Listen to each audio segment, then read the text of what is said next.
Welcome, ladies and gentlemen. Angelinos from all corners. Welcome to the regular meeting of Los Angeles City Council's Planning and Land Use Management Committee. My name is Marquis Harris-Doss, and I chair this committee. Council member representing District 8. We're joined by Council members Price and Lee from the 9th and the 12th districts, respectively. I will begin this meeting, as we do with all meetings, with 2 minutes each for folks who have signed up for multiple items and general public comment. So you'll be given 2 minutes to cover any item that you signed up for on the agenda, as well as a general public comment that pertains to the jurisdiction of this committee. I'll begin with the first three names: Mickey Jackson, Alex Heck, and Chris Ingram.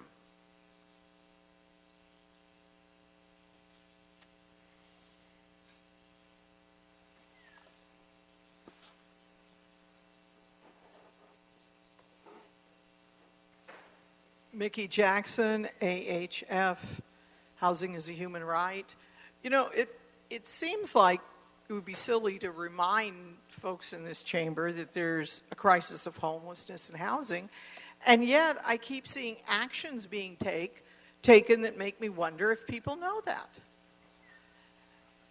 On the flower market project, this enormous project is asking for a huge sweet-smelling bouquet of gifts and pluses and all sorts of things from the city. And the city is supposed to ask back for repayment to the taxpayers, who will ultimately fund those things in one way or another. And instead, the taxpayers are getting a bouquet of stems, weeds, and thorns. This project is not even being made to adhere to the most minimal municipal code standards for the housing it is supposed to be providing for that bouquet of gifts to people who are low income, very low income. It is only providing a percentage that isn't even enough to moderate income, nothing for low income, nothing for low income. This is not acceptable. Remember, we're in a housing crisis. Act like we're in a housing crisis. Go to the mat for the people who need housing. We have too much luxury housing. There is, by the industry's own definition, a glut of unrented, expensive housing. Every human being in the city of Los Angeles who can afford $3,000, $4,000, $5,000 and up $1,000 a month has their choice of apartments. Ed Casey, Hans Bohr, Jamie Fang.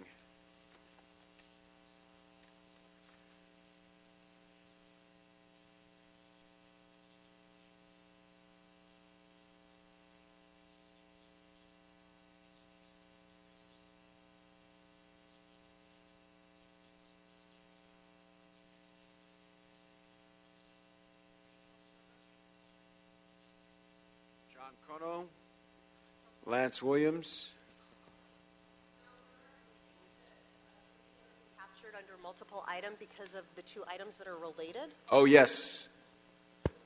So the two appeals that are related?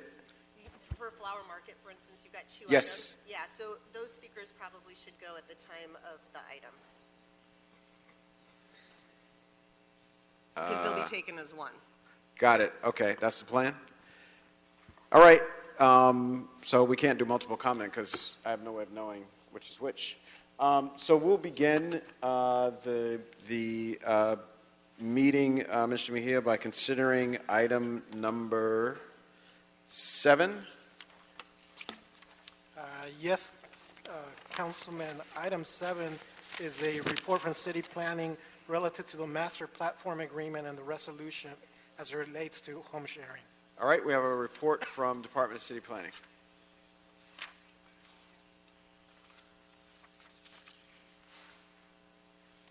Good afternoon, council members. My name is Matt Glesney with the City Planning Department's Housing Policy Unit.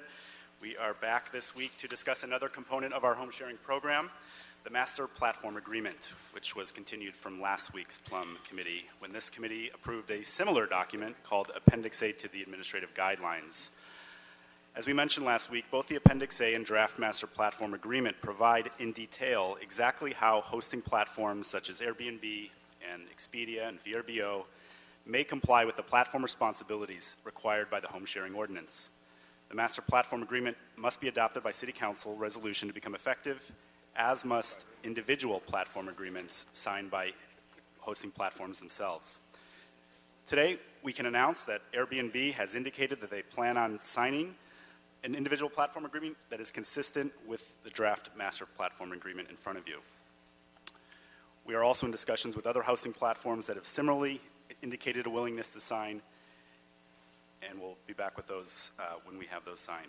Just to recap, the adopted Home Sharing Ordinance contains a hosting platform responsibilities section that aims to ensure that platforms are held responsible for, number one, completing only authorized booking service transactions for short-term rentals that are considered legal, and number two, they provide certain information on listings and bookings to the city on at least a monthly basis. The draft Master Platform Agreement before you outlines the exact ways these responsibilities will be handled for platforms that sign an agreement. Platforms would work with the city to establish an automated computer-based system where all listings would be checked every day for compliance with the city's list of approved registrations through something called an API, the Application Programming Interface Data Exchange Program. Listings may only be booked if the city registration number was found to be legal and valid that day. The API also collects information from platforms each day on all their short-term rental listings, as well as exempt listings such as legitimate hotels and motels, bed and breakfasts, to ensure that all listings on platforms are legal. We believe this is a marked improvement in the way cities and platforms have worked together to enforce local rules around short-term rentals. In other cities where there has been cooperation from platforms, it has usually involved a more manual process without the daily automated exchange of information that we have under this API system. In addition, in exchange for some incentives it affords the host, platforms who sign a platform agreement must also collect TOT, the transient occupancy tax, and the to-be-determined per-night administrative fee. They would be collecting that on behalf of their hosts as part of this agreement. The Master Platform Agreement also requires immediate removal of all categorically ineligible listings within a week of that list being provided by the city. This removal would apply to units subject to the Rent Stabilization Ordinance, affordable housing covenanted units, units converted to single-family residences using the Ellis Act, as well as those blacklisted by a landlord or property owner. These are considered categorically ineligible and would be removed within a week of the list being provided by the city. The city will provide a list of these addresses, and the platform must remove them all within 7 days. A full removal of all unpermitted listings will commence once the city API is built out. Special protocols exist for dealing with fraudulent bookings and preventing hosts from exceeding the 120-day cap, if applicable. The agreement also allows for city audits to ensure compliance. In terms of data sharing, the Master Platform Agreement provides daily information exchanges through the API where platforms will provide information on the unique identity of the listings, as well as the number of nights in the calendar year booked up to that point and through the end of the year. This will allow the city to effectively track the 120-day cap across various platforms. The department has engaged in discussions on the concepts of this draft agreement with all hosting platforms that have reached out to the department and expressed interest in an agreement. This has included Airbnb, Expedia, which owns VRBO and HomeAway, One Fine Stay, and Mr. B&B. These platforms together account for almost 90% of all short-term rental listings in the city of Los Angeles. As mentioned, we believe that Airbnb plans on signing an individual platform agreement consistent with this draft, and we look forward to continuing working with other platforms and signing additional individual agreements. In conclusion, staff recommends that the Master Platform Agreement, along with the technical amendments and revised resolution, be approved by this committee today. Thank you. Thank you so much. Any questions or comments on this matter? For the record, we've been joined by Council Members Blumenfeld, the Vice Chair of this committee, and esteemed Council Member Gilbert-Cedillo. Mr. Blumenfeld. Well, it may not be esteemed, at least I'm the Vice Chair. That's a good thing. Question, so we're pretty much done with the negotiations on the platform agreement. Is there any variability between the platform agreements besides name and address kind of thing, and what would those variabilities be? Right. Thank you, Councilmember. Matt Glessing, Planning. The ordinance itself says that the individual agreements signed by the individual platforms must be consistent with the master platform agreement in front of you. So that means there should not be significant deviations between that. It would just be things like names and emails and contact information. But the terms, what I just laid out, would be consistent across all platforms that sign the agreement. And Airbnb and presumably the others are pretty much there, ready to sign on to the dotted line at this point. We believe so. That's great. And then when do you think that would actually happen? So now that we have the master platform agreement, or once it does become signed, it can be signed at any point. I think we are all excited to bring it to you as soon as we can, as early as next week at Plum if needed. Right. So there won't be any agreements when enforcement starts on the 1st, but ideally the next week or so. Yeah, once the agreement is signed, it would go into effect, and we'd start at that point. Yeah. Okay. Just going to add to Mr. Glessing's point that we have the indication from Airbnb that they're willing to sign before November 1st. Great. Well, that's great. So great job on that, and we look forward to moving forward. Other members? All right. Mr. Cedillo. I'm looking for the appendix here, but so this incorporates the changes that were made last week? When we talked about RSOs and the distinguishing between... So, Mr. Glesney, I think this is more specific to the platform agreement, but you should address that.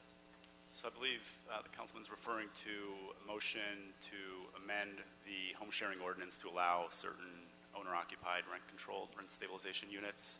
To my knowledge, that motion has not passed the full city council. That would direct the city attorney in planning to create an ordinance that would change the rules, but that has not happened yet. So this agreement is based on the current home sharing ordinance without those proposed amendments. So then that gets incorporated after? Absolutely correct, yeah. Okay. As sort of the rules of who is legal to be a home sharing would evolve, they would become legal, and then they would not be asked to remove those. Those would be legal properties. But at this point, they're still illegal, and therefore subject to the removals. Do we have a schedule on that? I don't know the schedule on it. We can find out, though. It's in council tomorrow. Tomorrow. Yes. I would certainly join Mr. Cedillo in urging that enforcement on the folks that we're about to make legal not be in those 3 or 4 days where there may be the owner-occupied RSOs are not legal, but our intent is to make them legal, that they not be enforced on during that short period of time. Not that we have the wherewithal to do all that anyway, but just as a matter of intention by this body, it just makes sense. Mr. Lee, anything on this? All right. I think that exhausts our discussion on this. I'll move that we approve the master platform agreement and resolution. Second. Seconded by Mr. Blumenfeld. Any objection? And Councilman, just to interrupt you, I have to modify, and it should be the one dated October 29th, 2019. All right. My motion will include the aforementioned information. It's been moved and seconded. Hearing no objection, that'll be the order. All right. Thank you, Mr. Glesney. All right. There was a request to continue item number 3. Yes, Councilman. Without objection.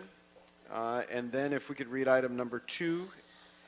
Item 2, Councilman, into the this record. is a city attorney prepare ordinance that will make amendments to the NoHo West Sign District. All right.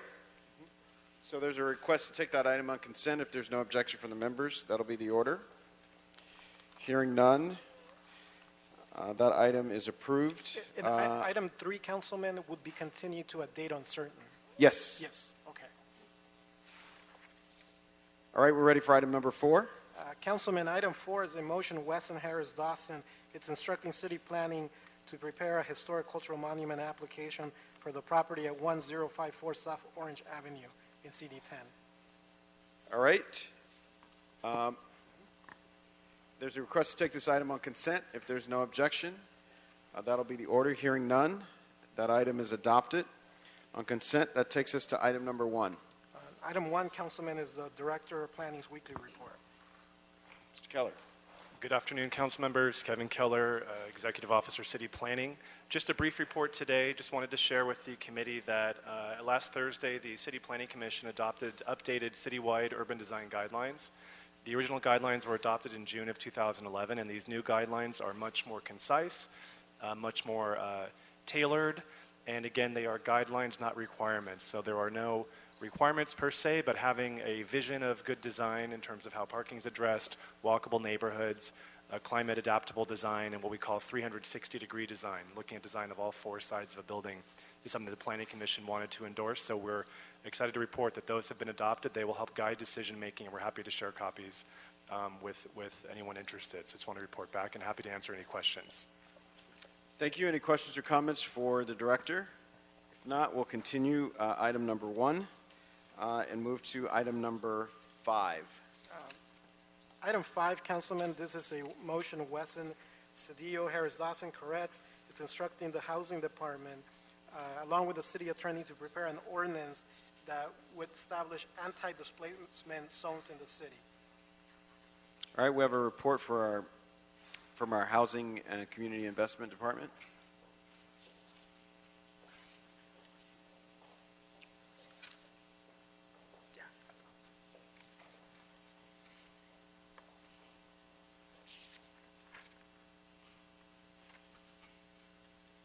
Good afternoon, committee members. Claudia Monterrosa, Policy Director for Housing and Community Investment Department, and we're here for this item to basically state that we are in receipt of this and that we will be working very closely and arduously with the City Attorney's offices on various fronts. We do need to determine the legal feasibility of establishing rent caps. At first glance, that doesn't seem to be a feasible option, but we will be working with the City Attorney's Office to explore that further. And we will continue to work on figuring out the establishment of the anti-displacement zones in the city, and figuring out how to establish these zones and then what can be done to help manage some of the rapid rent increases. But this needs a lot of discussion, a lot of legal discussion and policy discussions to be able to come back and report back with you at a certain date. All right, thank you. Any discussion on this item? We have one public comment speaker, Mr. Shillstone. You actually are signed up for 2 items, so you could take 2 minutes at this time. Sit tight, please. I'm going to start with the other item first, and then I'll talk about this one. Afternoon, I'm Michael Shillstone with Central City Association. We're here to comment on 2 items related to the future of housing.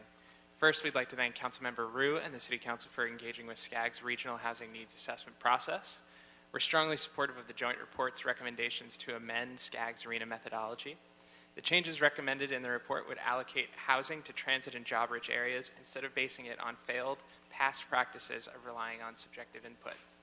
Fixing the methodology is critical to ensuring that all cities in our region do their part to accommodate growth rather than continue unsustainable and inequitable patterns of pushing housing to areas without a high concentration of jobs or transit.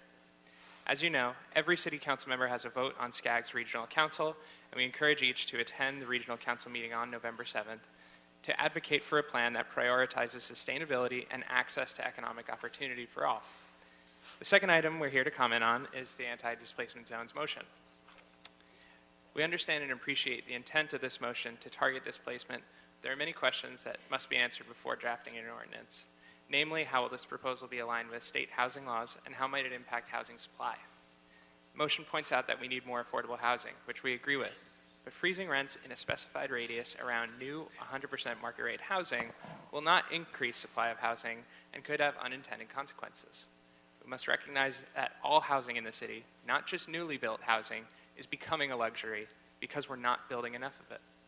Therefore, we hope that an anti-displacement zones policy would be done in a thoughtful and productive manner that supports existing residents and new housing development.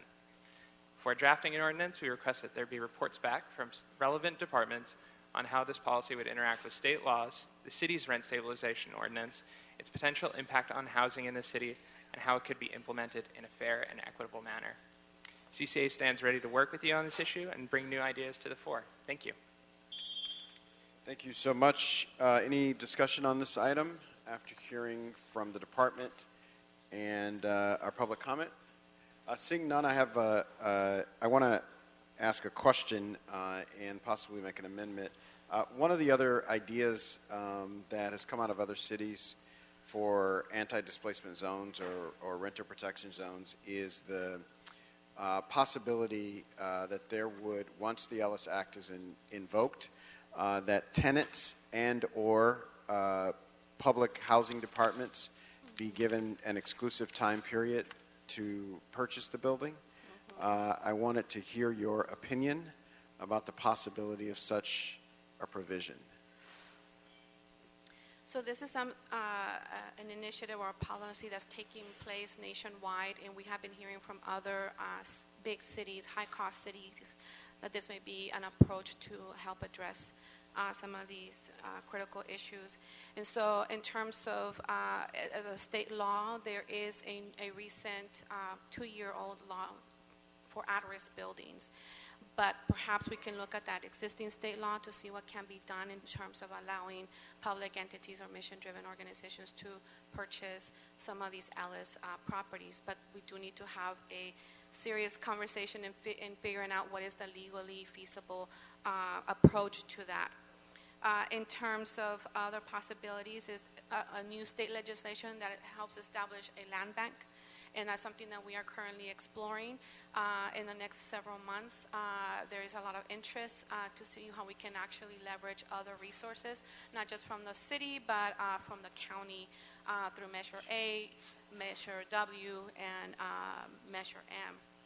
So we can certainly explore that option and bring back best practices and how that could apply for the city of Los Angeles.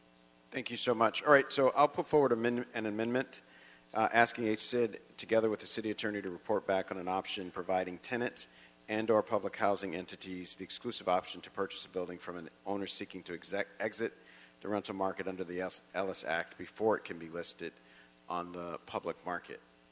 It's been moved, seconded by Mr. Blumenfeld. Mr. Cedillo. Just a comment on that. Might the author want to also note that organizations that are mission-driven? Yes. Yes. I'll amend the amendment to include mission-driven housing organizations, nonprofit organizations. Yes. All right. It's been moved and seconded. Councilman. Yes.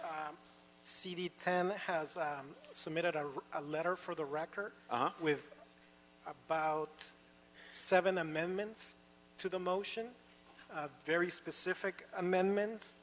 Would you like me to read those into the record? Or? Yes. Okay. So these are the amendments in a letter from Councilman Wesson dated October 29th, 2019. Replacement of kind for kind, where existing housing stock consists of 2 or more bedrooms and which are proposed to be demolished, all projects must replace the equivalent number of units with 2 or more bedrooms. These units will not be calculated towards density or floor area of a proposed project. Rents for RSO units shall be set at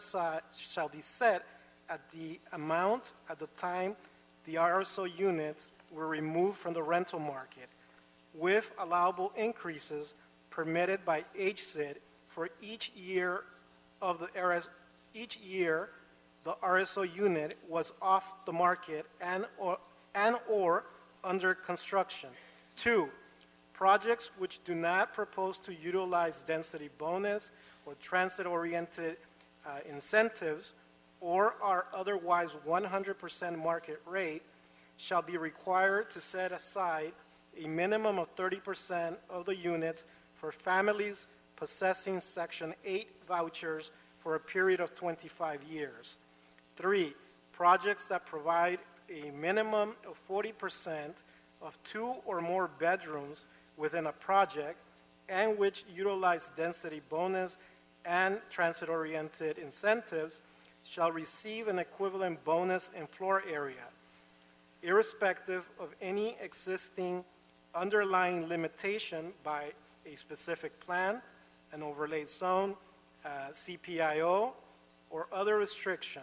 The 2-bedroom units shall be subject to the city's affordable housing guidelines together with all other units in the project. 4, open space.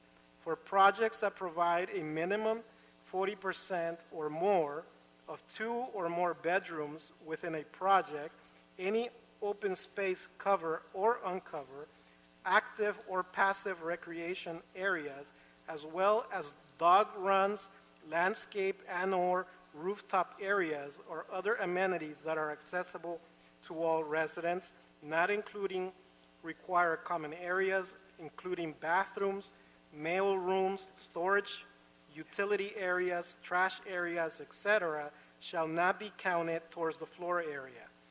5, Section 8, establish a program that further incentivizes and promotes a dedicated number of units in transit-oriented incentives, density bonus, or other mixed income projects to households with Section 8 vouchers for a period of time such as 15 years.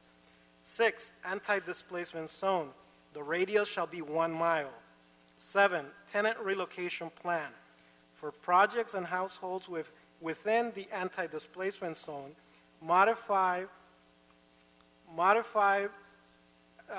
HCIT's tenant relocation forms and policies to identify the type of units, number of bedrooms, and square footage proposed to be removed from the rental market, to gather information about the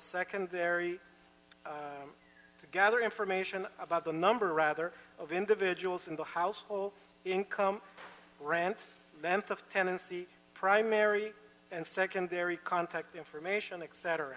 The tenant information shall be made available on a web-based digital platform where tenants will be immediately notified of available restricted covenant units, units eligible for first right of refusal, housing that meets their criteria for unit size, income.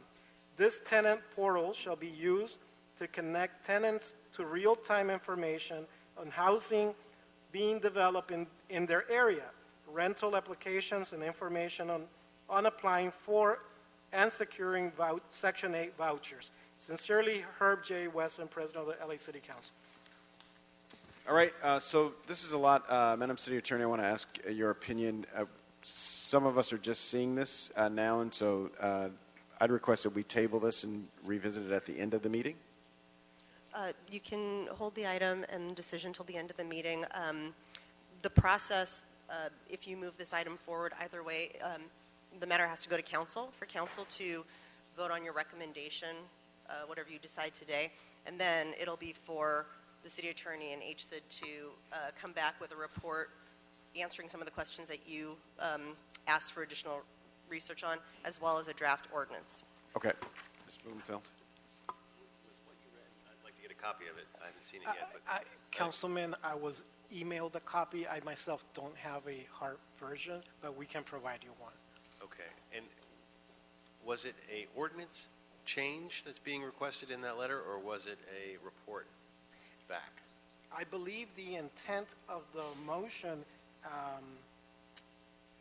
is to prepare an ordinance. So these would be modifications to that ordinance. Because the councilman indicates in the letter, I proposed the following. So these are augmenting what was requested in the original motion. Okay, then we need a chance to look at it. Yes. Agent Corisani, City Attorney's Office. I would also note that some of the items that were requested for inclusion probably require additional analysis to see how they comport with state law.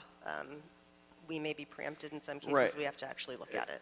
Right. I mean, it's the opinion of the chair. We need a report back on all of it. I would love to hear the opinion of housing and community investment. Just on my first part of listening of the motion, There's a lot that we need to be done in terms of the tenant relocation and all the operations that the department currently carries out. Yes. And the impact of that, fiscally speaking, as we are trying to adopt a variety of different policies to address tenant protections and enhance those. So yes, that will require extensive meetings and discussion with the city attorney, and how that may actually also impact maybe any another departments in the city that touch on development, in particular being that specific on the replacement requirements.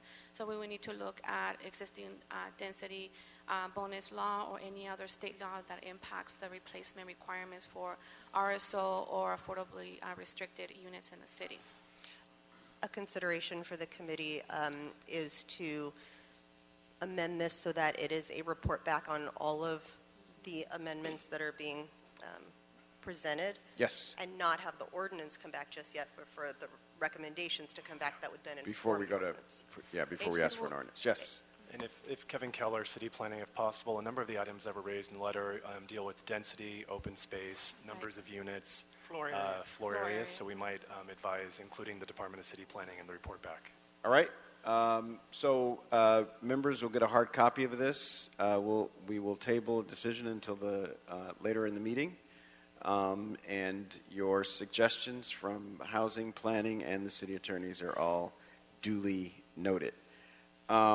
So thank you. Hang tight, because we're going to need you at the end of the meeting. Yeah.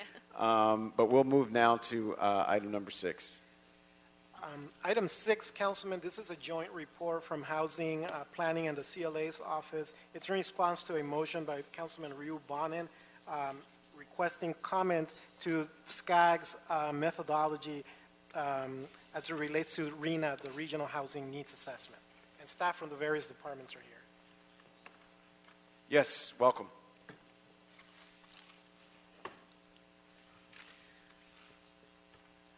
Good afternoon, council members. My name is Callie Hardy with the Department of City Planning. I'm joined here today with my colleagues from the Office of the CLA, John Wickham, as well as my colleagues from the Housing and Community Investment Department, Maya Aboud and Claudia Monterrosa. We're here today to present on a joint report that was prepared by the 3 departments in response to a motion that was requesting information and recommendations regarding the Southern California Association of Governments, or SCAG, Regional Housing Needs Assessment, or RENA, allocation process. So this report provides some helpful background on the RENA process, a response to the specific issues that were raised in the motion, recommended modifications to SCAG's RENA allocation methodology, as well as some key next steps. Before we dig into all of that, we wanted to start with a quick background on what is RENA. So RENA is a unique, sort of important part of California housing and planning law. It is a regional process to ensure that every jurisdiction within the state plans for their fair share of housing needs by allocating housing units to accommodate the projected population growth. There are 5 kind of central goals of the RENA process that are established by state law, which can be summarized sort of as follows. The first would be to equitably increase the supply of housing. The second would be to promote infill development and protect environmental resources and reduce greenhouse gas emissions. To promote a good jobs housing balance, to distribute housing in an equitable way, and a new component that was recently added would be to affirmatively further fair housing. So once the RENA number has been established, all local jurisdictions must demonstrate that they have sufficient sites with zoned capacity to accommodate their RENA in terms of the number of units, or meet their RENA allocation. And that's done through the housing element process, which the city will be kicking off early in the new year, which covers an 8-year planning period. So the RENA allocation to each jurisdiction is further broken out by income categories. So the lower income portion of the RENA must be satisfied by demonstrating that cities have sufficient sites zoned with minimum density levels. So for the city of LA, that'd be 30 units to the acre. If a city cannot demonstrate that they have sufficient zoned capacity in the housing element, then there must be a program to rezone to the required level, and that must be completed within 3 years. While Rena is mostly about zoning and having capacity to accommodate the need, it also does have some relation to actual housing production. And this really came from a recent state law, SB 35, which provides for certain streamlining of development projects in cities that are behind on their Rena progress. Some of those other recent changes to in state law to the Rena process include also a new need for the RENA to recognize existing need for housing and not just the projected future need. And so as we'll see, that has actually resulted in a much larger regional number this year. And as well, RENA cannot be based on the prior underproduction of housing, nor can it be based on stable population. And we'll get more into this as we go through the methodology. First, a bit about the process. So the process begins with a regional determination, which is provided by the State Housing and Community Development Department.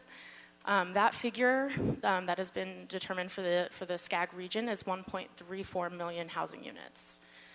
That, just for reference, that's 3 times higher than the prior cycle's total for the region, which was 412,000.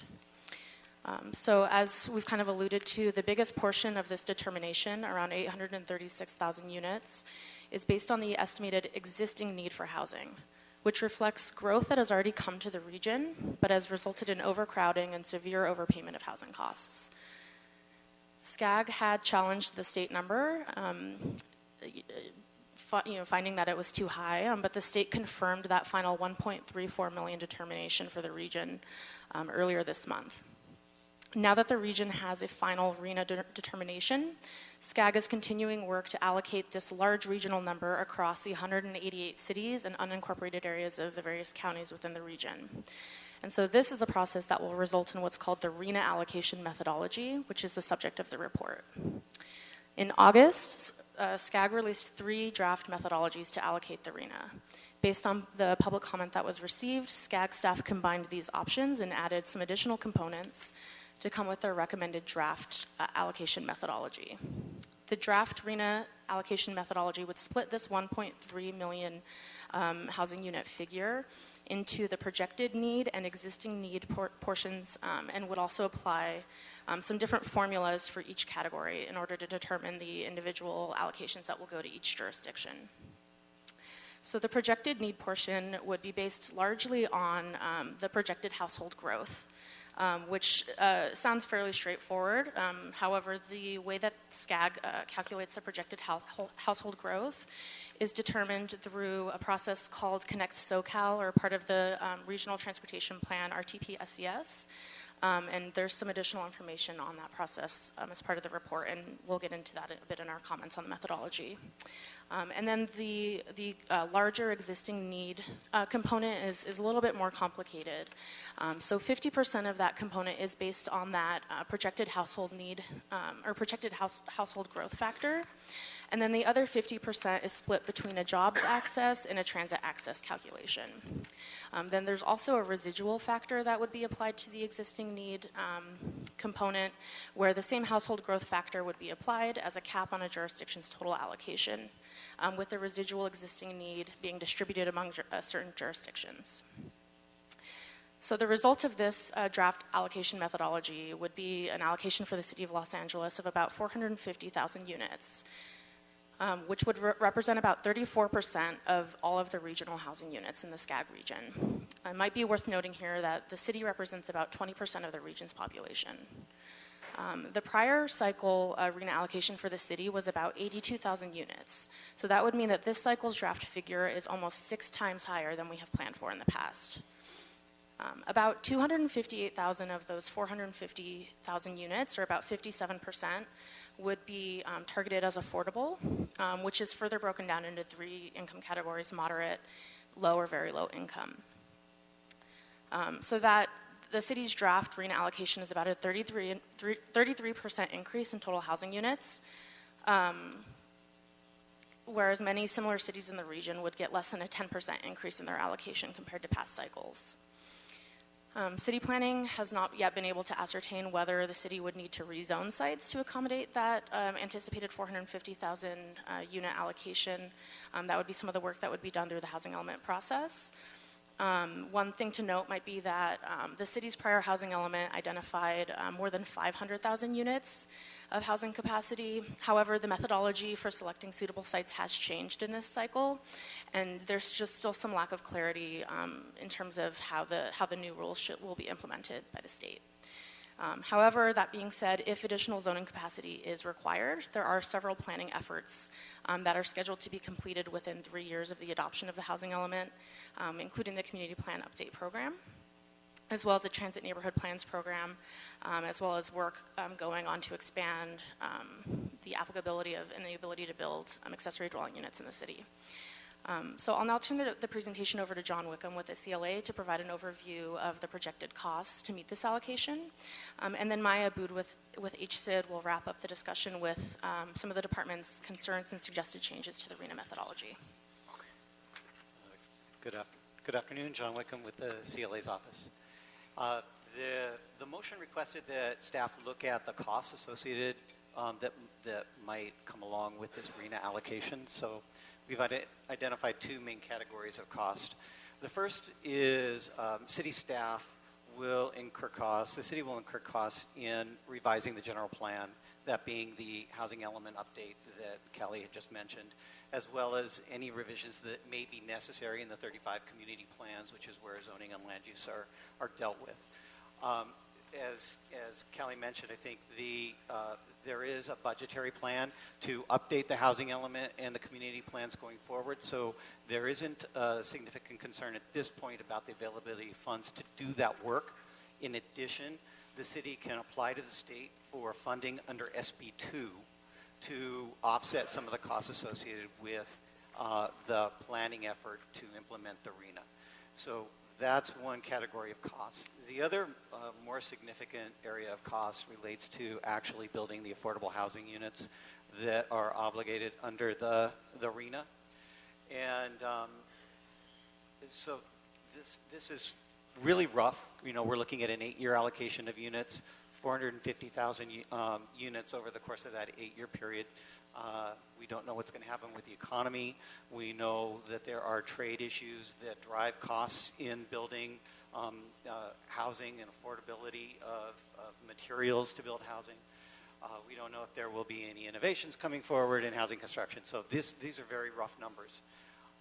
So out of the 450,000 housing units that would be allocated under the SCAG plan, 192,000 would be market rate units, and 258,000 would be affordable units. So it's really the affordable units we're focused on in terms of a cost associated with that. The market should take care of itself. But the affordable units either require a subsidy from a governmental agency or a regulatory program such as density bonus or transit-oriented communities to ensure that those units get set aside and built. Just a note on the market rate side, the current, to produce the number of market rate units required under the new RENA allocation, that would require a 25% increase on above our current path toward building housing for market rate units. So at a minimum, the city has to increase its current rate of market rate housing by 25% in order to meet the annual RENA obligation. With regard to affordable units, it will require a much more massive increase in building affordable housing and affordable housing production. Okay. Today, while the city is meeting its market rate housing needs, we're actually meeting our market rate needs. On the market rate side, there's a significant shortfall on the affordable housing targets. Currently, the average number of units the city builds in affordable market rate, affordable housing units is about 1,500 units a year. So we would need to increase that to produce 32,300 units a year in order to meet the RENA obligation. That's a 2,200% increase in the rate of affordable housing production to meet the RENA obligation, right? In terms of money, that is now, on average, the city typically provides about $120,000 a unit in subsidy, and then the city receives or seeks, and the developers seek, additional state, federal, and private sources in order to fund the affordable housing units. So to keep that and to meet that rate of affordable housing production, the city would need $3.8 billion a year to build that housing and would require an additional $12 billion from other sources to meet those production goals. So as you can see, these are very significant increases, these are very significant numbers, and RENA does not come along with a plan or resources to actually fund those units. State law puts that responsibility on local government to find the solutions. So I'll turn it over to Maya now with the Housing Department to talk about the methodology. Good afternoon, Maya with HZOA. Our report outlines a number of concerns and provides some recommendations on how to improve SCAG's draft methodology. Please note that we recommend all of the recommendations be adopted and changed the methodology, not just one. The first primary concern is related to the use of household growth in the existing need determination. So as Callie discussed, household growth is 50% of the existing need determination. Household growth is based on a number of flawed factors that include the current zoning of a jurisdiction and past growth rates. As a result, using this indicator exacerbates regional inequalities, promotes higher housing production in areas further away from transit and jobs, and unfairly rewards areas that have excluded multifamily and housing growth. We recommend that household growth be removed from the existing need factor, which would amplify the jobs and housing transit factors, support compliance with state law, and actually result in more housing production, which is what we all want to see. The second concern is related to the jobs accessibility factor. That's 25% of the existing need determination. Right now, job accessibility is determined based on a jurisdiction share of the jobs accessible within a 30-minute driving commute, and then is weighted based on future population size. What this does is result in a further mismatch between jobs and housing, and increases vehicle miles traveled and exacerbates socioeconomic segregation. We recommend a change in the way job accessibility is defined that would more properly balance jobs and housing, including low-wage jobs and affordable housing. The third concern is related to the transit access factor, which again is 25% of the existing need determination. Right now, transit access is defined as the share of a jurisdiction's population living within a high-quality transit area. This has the result of punishing or not rewarding jurisdictions that have accommodated population growth near transit, and we recommend that instead of the share of the population that lives within a high-quality transit area, that transit access is redefined to be the land area that is within half a mile of a high-quality transit area. The last one is related to the social equity adjustment. Right now, there is a proposed social equity adjustment as required under state law, but that social equity adjustment only relates to the allocation within a jurisdiction. So it is related to the share of above market rate and low income housing per jurisdiction. It does not allocate the RENA allocation among jurisdictions, and therefore does not do enough to significantly impact existing socioeconomic segregation or proactively address social equity and affirmatively further fair housing. So we recommend that instead the RENA methodology be amended to redistribute the RENA allocation among different jurisdictions and proactively adjust allocations to areas designated as high or very high resource. Before we conclude, I'm going to turn this over to John to provide a few additional recommendations that are included in the report, as well as a summary of next steps. And so the recommendations in our report are first for the Department of City Planning to submit our comments, the city's comments to SCAG with recommendations to adjust the methodology. We recommend that City Planning Department and Housing Department be instructed to apply for SB2 funding in order to offset costs on the planning side for housing. We direct the City Planning and Housing Department as well as the CLA to report on state legislative changes that impact the city's ability to meet the RENA. And we're all constantly watching what's happening in Sacramento, and we will continue to do so and report to you as necessary.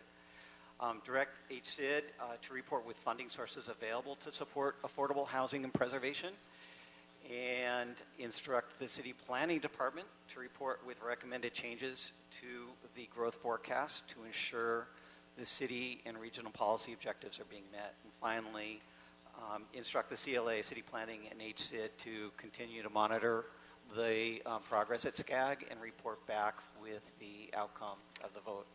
It's important to note, as I think a speaker noted earlier, all 15 members of the City Council are on the Regional Council at SCAG. The Regional Council will be voting on November 7th on the methodology. And so all members of the City Council plus the mayor have the opportunity to attend that meeting and participate in that discussion and that vote at SCAG. So we're available to answer any questions you might have. All right. Thank you for your very, very rich report and robust response to the info in front of us. We'll begin our conversation with Mr. Blumenfield. Great. No, thank you. I really appreciate this. It's a very wonky issue, but it's also really important. Honestly, I never even knew I was on SCAG for a number of years until I had to fill out a Form 700 one year. I've never been to a SCAG meeting. But this is important, and the fact that they're actually SB2 funding could be, you need to apply for it, and it's based on these formulas, and that because of the state laws, now some of this stuff is actually going to be relevant to us, I think is really important. As I said, I've never been to one of the SCAG meetings. I'm going to go next week on November 7th to vote no on this, unless they amend it, or, you know, that's my intention. I mean, it seems crazy to me that if I'm understanding everything correctly here, that cities like Culver City and Beverly Hills that have the Expo line and the Purple line going in, all this transit, aren't being asked to share in the housing. I understand we need to do our fair share, and we should. What that fair share is a question, but we're all committed to doing the highest amount possible. The numbers you gave are astronomical. I mean, and a setup for failure, because we're never going to get $12.8 billion of outside money and $3.8 billion a year in city funding for affordable housing. We need to do everything we can, but if that's what the reliant is, I mean, that's more than half our budget. It's not going to happen.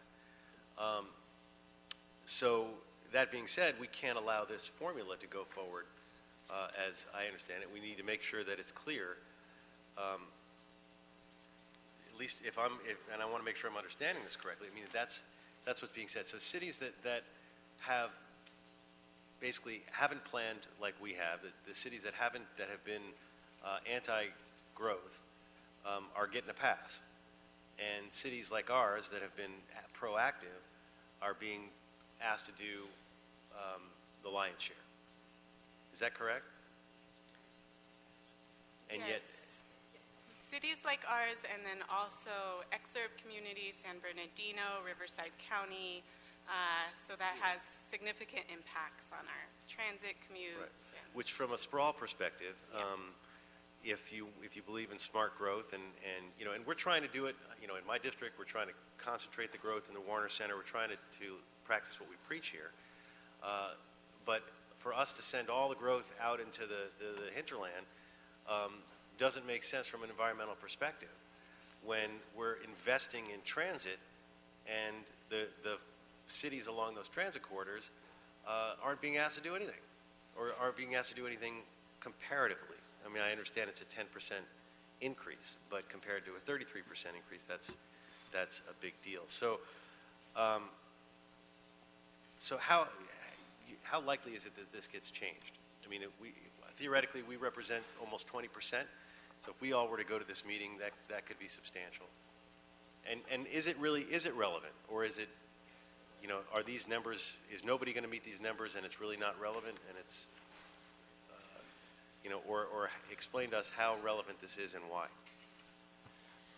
Claudia Monterrosa from HSID. So we're so lucky to have this conversation with you today in advance of the November 7th vote, because it is paramount for the voices of the city council members to be heard, and to really hear basically the city that has the highest share of the new Rena allocation. And we have been monitoring this issue for the last several months in the development of that. And so there are a lot of cities that have a fairly substantial significant voice in the decision making on the subcommittees and the larger committees that make up the SCAG board. And those are the cities that have the anti-growth, or haven't been properly zoning for, and they have not properly zoned for more growth. And so those cities want to be able to keep those existing zoning areas, and that's why the allocation is so significantly lower than the rest of the city. So how likely is it? We don't have any idea of how that may work out, but I think having the voice of the city and be very honest about the distribution of the housing allocation for the entire region, and being cognizant of where job growth and transportation growth, and basically what the state is really moving towards, having a more equitable distribution of affordable housing and just housing in general. And I think this is going to be further exacerbated by the fires that the state is experiencing right now, and just climate change in general. So I think having to continue to have a very strong voice as the city of Los Angeles, and the one that does have, you know, a significant stake in meeting that Rena allocation, and really requesting the body to have the city of Los Angeles be part of that development of that methodology internally, because the output really has an impact on the city of Los Angeles overall. And I think another point that we kind of touched on is that this is becoming more consequential at the state level. We saw beginning of the year, the governor proposed to tie the availability of transportation funding to the ability of a city to produce units under RENA. So the legislature and the governor are thinking of ways to hold cities more accountable to produce the units that are assigned under RENA. So in the sense that this is becoming more consequential for us, this becomes extremely important, how this methodology is rolled out, how the units are assigned, ensuring that there's fairness in this process. And are other cities reacting to this as well? I mean, all the cities that are sort of in the far nether regions that are being tasked with this much larger percentage of the growth, are they objecting to this? So I'll mention what we saw at the original committee where this was discussed. It was a close tie, 3-3 vote, with a number of sort of the exurban, Riverside, Imperial, San Bernardino counties objecting to the methodology, because in addition to focusing on the city of LA, as mentioned, it also focuses on a lot of the exurban growth. And so there was a pushback and an alternative proposal to basically do what we're calling for in recommendation number 1, which is just to remove and sort of lessen the impact of the household growth factor. That was proposed on the table, again, 3-3, and the tiebreaker went with SCAG staff's recommendation. But just wanted to point out that there was active conversation and disagreement throughout the process, but in particular for the final vote of that methodology. Okay, and I guess I'm going to suggest that we not only do what the motion says, which is adopt if amended, but that we oppose it unless it's amended. But I'll wait till everyone's done with it. So, thank you. Other members? Mr. Cedillo? So thank you for this. Thank you for your work on this. It's probably one of the more important conversations taking place. We have 20% of the region's population, yet we're being tasked with almost 40% of the housing growth. We cannot meet the fiscal costs of it unless we have some vehicle like SB5. There were objections raised by the educational community, but teachers need housing, students need housing, and it's kind of a folly for the educational community to think that they're somehow separate from this housing crisis. And so that's a challenge for us to one, to acknowledge, and two, to figure out strategies to address. As you know, I've put forth a proposal to deal with this within the city of Los Angeles in terms of the inequities in terms of the distribution of housing in the city. Those communities that are high and very high resourced don't have growth, and they're well represented here on this committee. And others, like my district, which is probably one of the poorest places in the state, if not the nation, have an abundance of housing. We embrace it, but we also look for equity with respect to that in the city. You'll see cities respond, Mr. Blumenfield, when you see other cities in Orange County trying to buy spaces in other cities so that they can build their housing away from their own cities. We need carrots and sticks to encourage other cities to participate in their obligations. And I know that particularly like the IE and these other areas, they're being tasked as well, and it's something we can't afford with respect to the climate and the environment. Every morning, you just look at the 15 and you see this crawl that takes place at 5 in the morning of literally, I don't know, somewhere between 800,000 and 1 million people coming into downtown areas just to work. That doesn't work.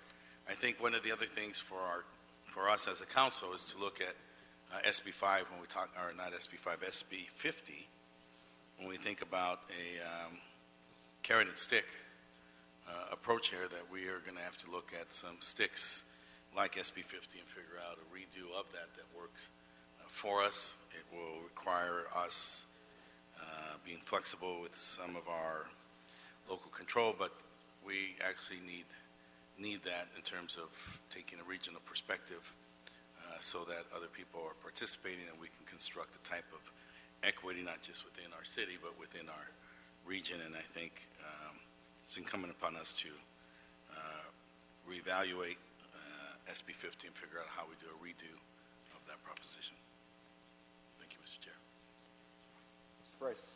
Thank you, Mr. Chairman. Thank you for the report. Mind-boggling though it may be, I tend to agree with my colleagues in that I think we should resist this until, I mean, we're confident there's a little more fairness, a little more equity is involved. I mean, these numbers are not mind-boggling, but they are big numbers to achieve.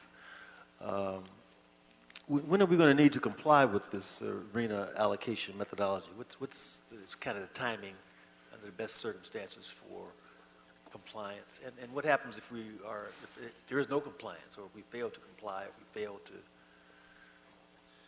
Sure, Councilmember Matt Leslie, Planning.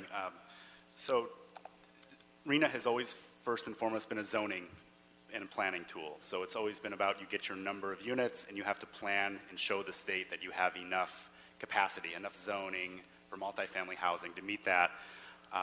It is, and so that's a process that happens through the housing element, as mentioned. We're kicking that off next year. By 2021, our housing element will be due. We will have to show the state that we have the zoning to meet that number, whatever it lands on, and it is. Or if we don't, if we cannot show we have enough capacity, and it as indicated, it's sort of close, we're not sure. If we do not, we have to have a plan to rezone in the city to find enough sites within 3 years of 2021. So we would have until 2024 to do some rezoning and find some sites. As mentioned, we are engaging in updating all of our 35 community plan areas, and so there is a vehicle that could likely be done, but it may put some additional... What kind of penalties are there if we fail to do so? What kind of penalties are involved if we fail to do this, or we come up with some other kind of plan?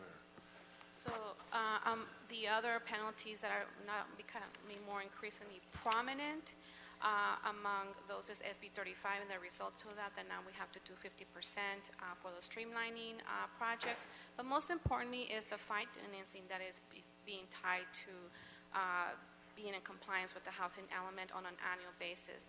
So the city has to submit an annual progress report as part of the housing element. And we need to be in compliance in order to be eligible for SB 2, No Place Like Home funding, Affordable Housing Sustainable Communities Program funding, MHP, and any and other whatever new funding that is going to become available, that will be available on a competitive or formula basis, will need that locality to be in compliance. And that was very prominently stated in the recent AB 101 trailer bill that was enacted by the governor earlier in the summer or later in the summer. And in there's $2.1 billion, and among that is $500 million to be spent over the next 2 years for infill infrastructure funding and also for the multifamily housing program. And in the future, we do expect the governor to be more focused, more focused in aligning pro-housing policies, which is something that the state is actually working on, and among those is how well each locality is going to be able to comply and meet the RENA number. And so that'll be increasingly more of a requirement, as John explained, and we can see that for sure by the time that we actually have to have a new housing element in place by 2021. But right now we're operating under the current cycle 5, and we're in year 7 of the housing element, and we have been in compliance every year, and therefore eligible for all these funding sources. So, as Claudia mentions, in the past and currently, we've been in compliance with the housing element, and that has been the threshold for consequences. But again, we're seeing there are greater consequences that are coming to cities beyond just being in compliance with the housing element, and that is why this is so much more significant going forward into the future. There are far more funding sources that may be at risk here, and we need to be careful on ensuring that we monitor state law to see what's coming down. I think we would want to see that any sticks in the legislation should be relative rather than absolute. So a city like Los Angeles that is doing everything possible to meet its RENA obligation should not be penalized, right? So, but the way certain legislation has come down is it's absolute. Either you are meeting your RENA or you're not. So we would suggest that we find ways to help the legislature to be more targeted in the way they apply sticks towards cities that are not doing anything with regard to the RENA. The report mentioned that LA makes up about 20% of the region's population. Have any studies been done, conducted on the LA's workforce population? What percentage of the region's workforce population does LA make up? Any thoughts? I haven't seen that data, so I didn't. No. We can come back with you with some more work to be done then. Thank you, Mr. Price. Mr. Price ends on a subject that is precisely the sort of lane I wanted to get in on this and add something that might appear far afield to this discussion, but for many folks is very sort of front and center. There are cities, at least in this region, that create dozens, hundreds, thousands of low-wage jobs, and some of them border us. And they don't create any housing for these jobs, and all of these jobs generate profits that turn into tax receipts for these cities. And I'm just wondering, in all of this study and all of this analysis, is there any analysis of the relationship between the demand and requirement for labor while those same cities reject those same people as neighbors? Planning, I'll just say that there certainly is reference in the state RENA law to trying to align where low-wage jobs are located with where the affordable housing should be located. The current methodology does not include a specific measure about that. That is in one of our recommendations that we think that they should, but they took a more broad, they do have a job component, a job accessibility component, but it does not focus particularly on low-wage jobs, and it also, I think, doesn't do enough to rectify that balance, that imbalance that you're talking about. So just so I understand this correctly, and we have a former labor leader on the committee, a city like Beverly Hills probably has more restaurants per person than anybody.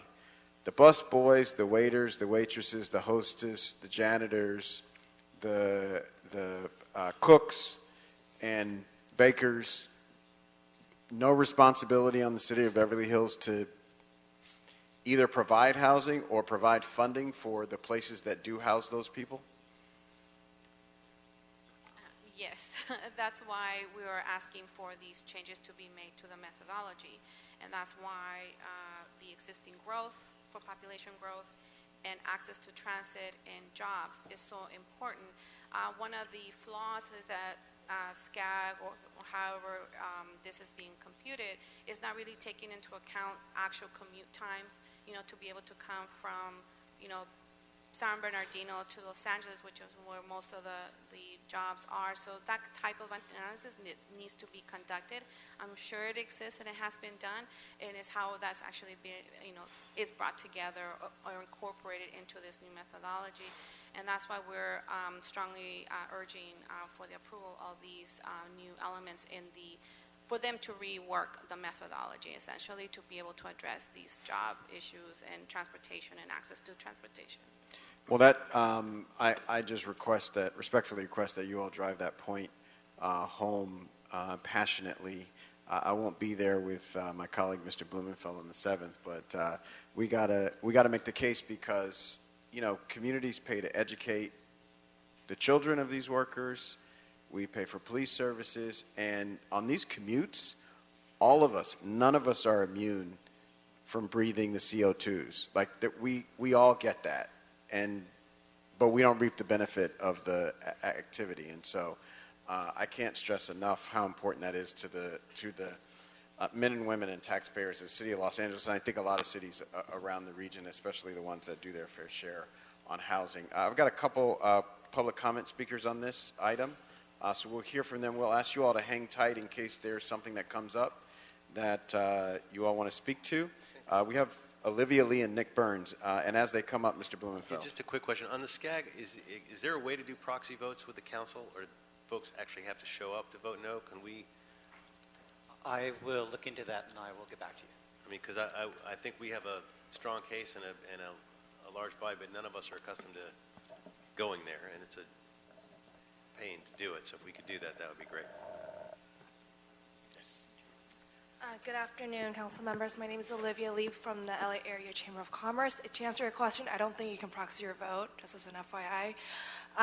We are here in support of the city's joint report on the Rena allocation methodology to the Southern California Association of Governments. We'd like to thank the council members Ruben Bonnet as well as staff's hard work on this particular issue. We are concerned about the housing and jobs imbalance that the proposed methodology creates, which will increase car commutes, leading to terrible traffic and the rise of greenhouse gas emissions. In fact, passenger vehicles are the largest sources of greenhouse gas emissions in California. And as an example, it took me almost 2 hours to get here this morning. So that's kind of a real-world example for you. We urge our council members to attend the SCAG meeting on November 7th to push for a plan that utilizes objective data to shape our future housing needs based on jobs, transit, traffic, equity, and affordability. Thank you so much. Hi, my name is Nick Burns. I'm a resident of the Sawtelle neighborhood of Los Angeles. I'm also a volunteer with a pro-housing organization called Abundant Housing LA. So, council members, what you have in front of you is a pretty easy decision, as was just discussed. You can make the wrong decision, which is to support a plan that would exacerbate sprawl in the desert and over-allocate housing to the city of Los Angeles. It's already kind of doing what it's supposed to be doing. Or you can support the good plan that equitably distributes housing, reduces greenhouse gas emissions, and increases social equity across Southern California. But the only way you can do that thing, the only way you can do it, is by showing up next Thursday. Regional Council will not allow you to vote by proxy. and you have 16 votes. Those 16 votes are highly likely to carry the day. And so you can make a material difference in the lives of millions of people in this state by showing up and voting against SCAG's proposal next Thursday and voting for these amendments. Thank you. All right, and we have from Council District 4, Ms. Howard.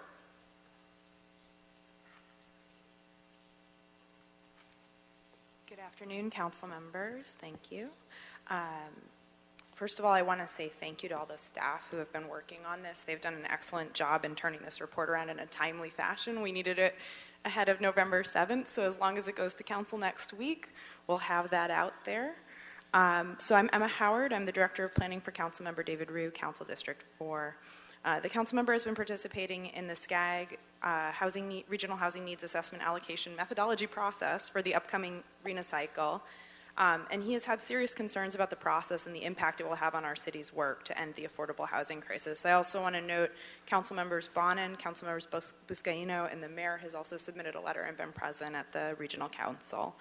I'm not going to cover all of the factoids because they've been done in depth, but in past, the SCAG allocations were a simple metric. It was included in a city's housing element. Now we are getting closer and closer to the state proposing enforcement measures to ensure cities meet the RENA numbers.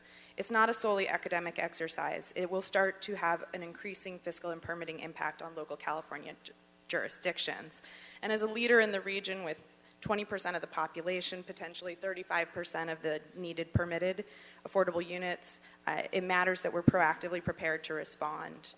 If there's a theme, the state is getting more and more involved in local land use processes. The council member would like to note that the SCAG number does not look at percent rent burdened population. It doesn't look at an actual living need. It also doesn't look at existing natural affordable housing stock on the market, such as rent stabilized units, and it doesn't look at things like Section 8 or other voucher assistance programs. So these numbers are really a production only model of assessing housing need. The council member believes as we're all being increasingly tied to the RENA number as a metric by the state, we need to be critical of the aims of that, the history and the future goals that we need to continue further housing and avoid gentrification, and make sure that wealthy, high-capacity cities take a fair share instead of burdening our low-income population or passing demand to low-capacity, low-income minority cities or the exurbs. Lastly, I think everybody knows this report includes a proposed resolution. If approved by council before next Thursday, we will be able to bring it as the position of the City of Los Angeles to SCAG. And lastly, I think the point is made. Everyone here is a voting member. All of the council members are voting members. I'll also just note in the interest of environmental goals, this is two easy metro stops away. So the council member hopes to see you there. Thank you. Thank you all so much for the public comment. If there's no more discussion from members, Mr. Blumenfeld. Yeah, it's only 2 easy metro stops away if you have a metro stop in your area, but I'll note there's 60 metro stops in the city of LA. There's only 3 in the Valley, and there's none in the West Valley. So for folks like us in the West San Fernando Valley, it's going to be a long trip, but we'll be there. Thank you. Duly noted. Mr. Blumenfeld will be front and center on November 7th.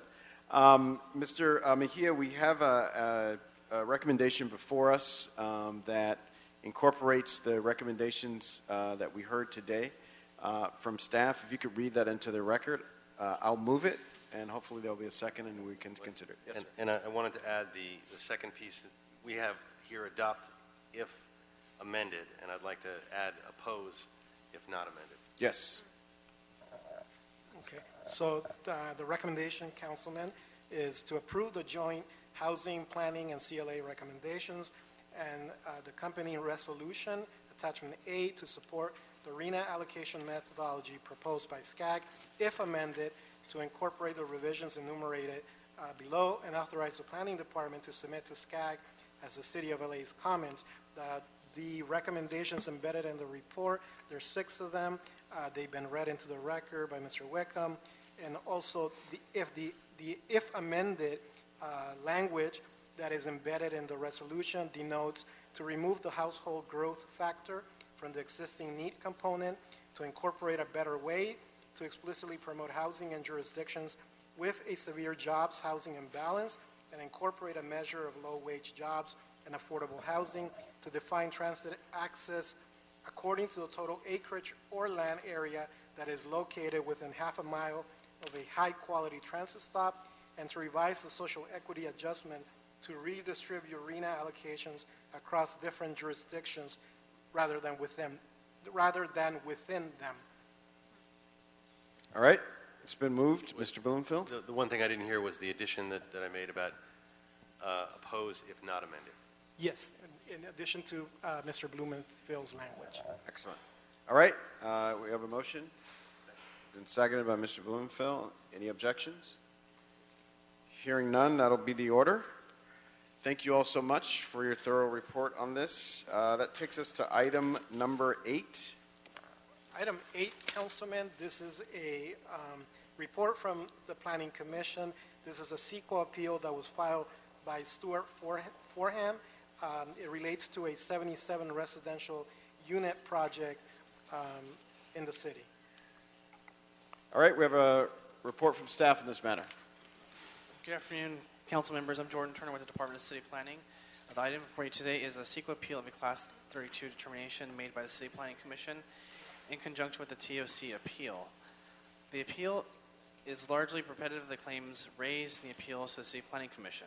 Additionally, many of the submitted appeal points pertain to the approved entitlement and are not specific to the merits of the environmental determination.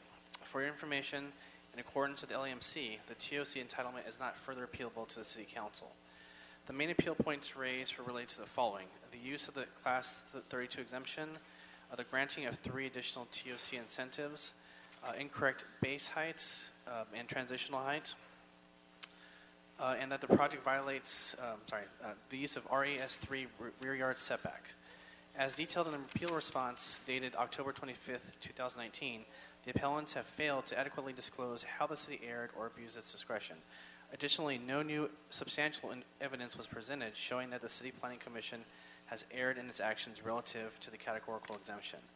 In conclusion, the Department of City Planning recommends that the Plum Committee recommend for council action to deny the appeal and determine that based on the whole of the administrative record, the project is exempt from CEQA pursuant to CEQA Guidelines Section 15332, and that there is no substantial evidence demonstrating that an exception to the categorical exemption applies. That concludes my presentation, and I'm available for any questions. All right, if there are no questions or comments from staff, we will ask the appellant to come forward for 4 minutes and 59 seconds or less.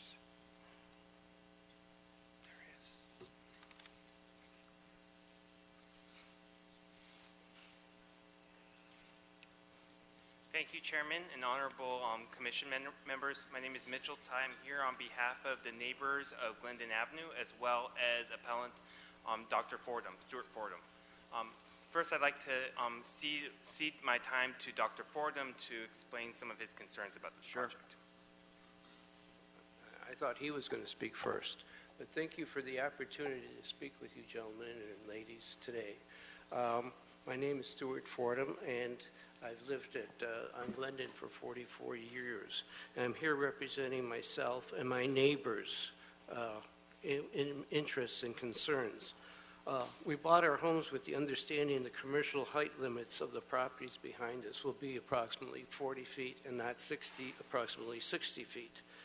There is no buffer or alley behind the home. Imagine if you had a home and there was a 5-story commercial property behind the home, how that would affect you. And the TOC project proposed will have a devastating impact on our community and the availability of different services, traffic, and environment in our personal lives for all who live there, not only just the neighborhood, but all those who might move into this building. This TOC project proposed will also rob us of our light, sunlight, privacy permanently. It will threaten our health, of course, and it will result in increased traffic, possibly even harming bus traffic users who rely on the many bus lines, the Expo, and services that go to UCLA and Westwood Village, besides affecting emergency and police vehicles. And I'll tell you, there's a lot of ambulances to go on Westwood down to UCLA, and I can't imagine how that would be affected. And they've even proposed bike lanes on Westwood on top of that. Westwood at this area on the 2100 block is about half the size as it is north of Santa Monica. And yet there's no large buildings like this north of Santa Monica. And this will be the beginning of more of these larger buildings that will exacerbate all these problems that I just described to you of environment and traffic. There has been no effort, there has been no effort by the builders to mitigate the circumstances or to engage with our neighbors in any serious way. I'd like you to step back a second and look at this as an oversized project that's a sort of a monster along Westwood, incompatible with the TOC guidelines, our Westwood Pico neighborhood-orientated district, and affecting the people who live in the district and services. There's a senior center and a school within 900 feet of this proposed project. We, your citizens, look to you to balance the need for more housing with the need to respect our neighborhood properties and their residents, and actually the environment and traffic that will affect everyone living in the area. And this infrastructure capacity potential for the area. In this case, I do not believe that one size fits all TOC guidelines do not fit well at all and will just be the floodgate to open to more large properties along Westwood that would have a detrimental effect, and once it does, you can't take them back. You can't unring the bell. It will affect the neighborhood. It will have a negative impact. It will affect traffic congestion and the environment that we're all concerned about. I mean, we could tell today with all the smoke and fire. And so I hope you will take a serious look and look at this in a different light and more objectively. Alluding to Councilman Blumenfeld, this is not smart growth. Smart growth, yes, I understand. This is not smart growth. And on Sawtelle and on Sepulveda and Pico, very close to my house, within they have 600 apartments they just built. Thank you so much. That concludes your 5 minutes. Thank you. All right, now we'll hear from the applicant and their representative.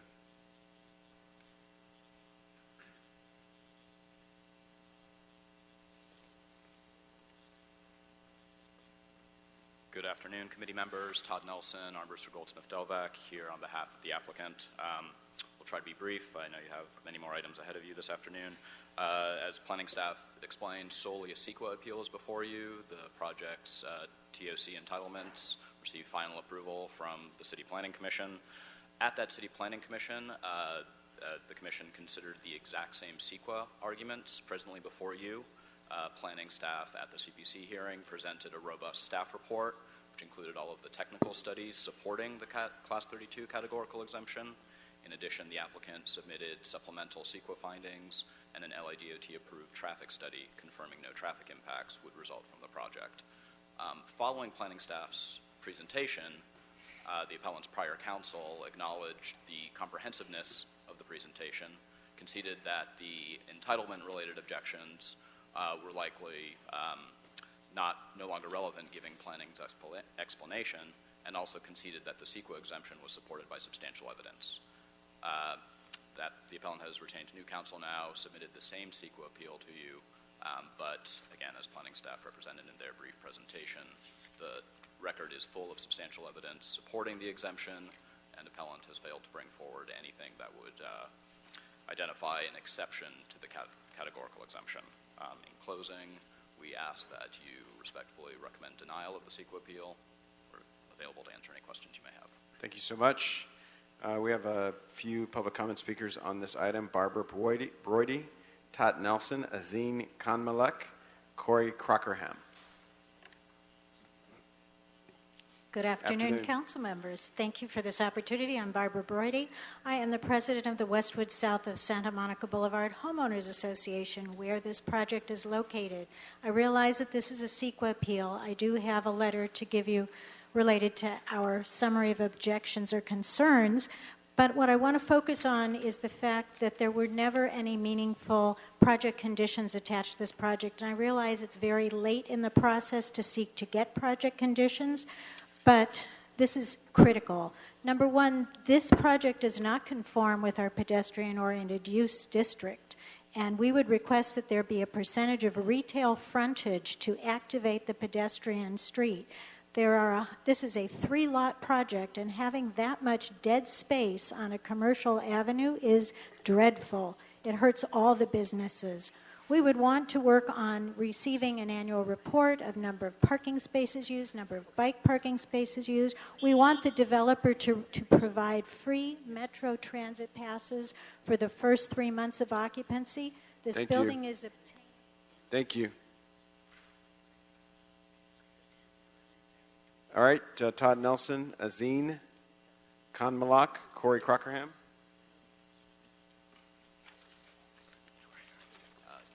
Chair Harris-Dawson, I already spoke. Todd Nelson.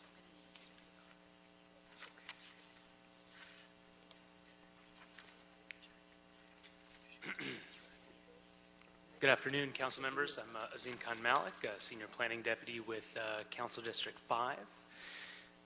While the council member does sympathize with his constituents and continues to be concerned about the scale of some of the projects in his district, council member does recognize that this is limited to a CEQA appeal and does recognize the applicant's work in providing a large and robust number of technical studies to confirm that the project does indeed qualify for the Class 32 categorical exemption. So for these reasons, the council member does support the Class 30, the categorical exemption for this project, but in the future would continue to like to see developers work with his constituents, especially concerning the scale of some of these projects. Thank you. Thank you.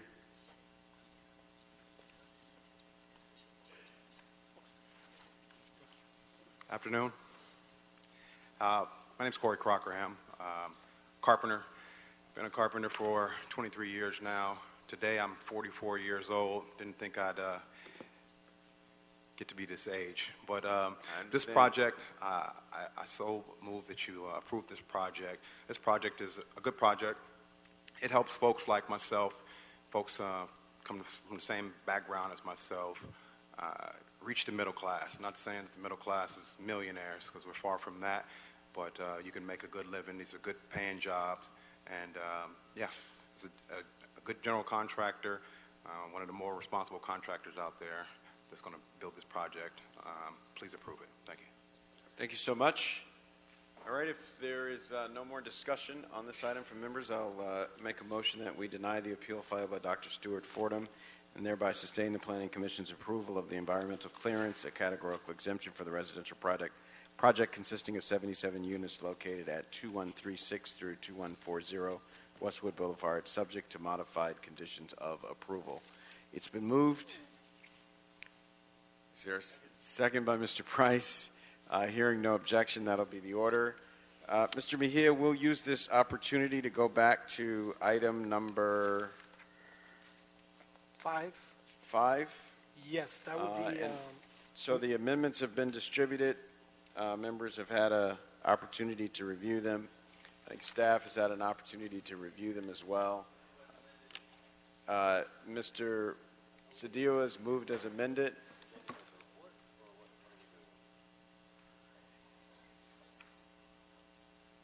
Amended for approval, not a report back. Okay, well, maybe I can look. I don't understand what we're voting on. I'm not ready to vote. I need to look at this stuff and understand. I don't even know if some of this. Maybe we get staff up here to understand I haven't even had a chance to read it through because we've been engaged in these other activities. I'm very uncomfortable voting for this, other than as a report back. But maybe if we can go through them, if there's an urgency here, I'm happy to go through them. But I'd like to go through the items and understand what it is we're being asked to vote on. And is this even?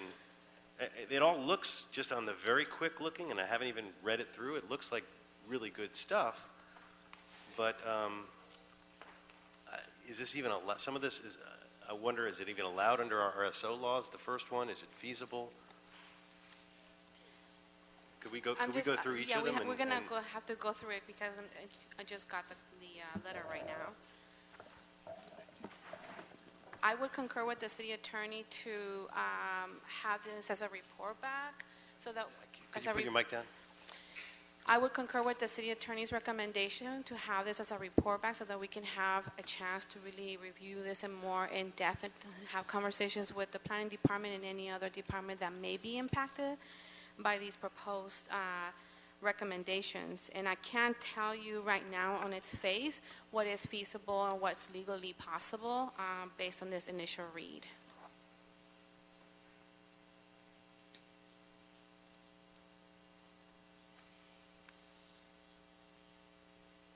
This will, require a lot of extensive input from the planning department, for instance, and all the planning and.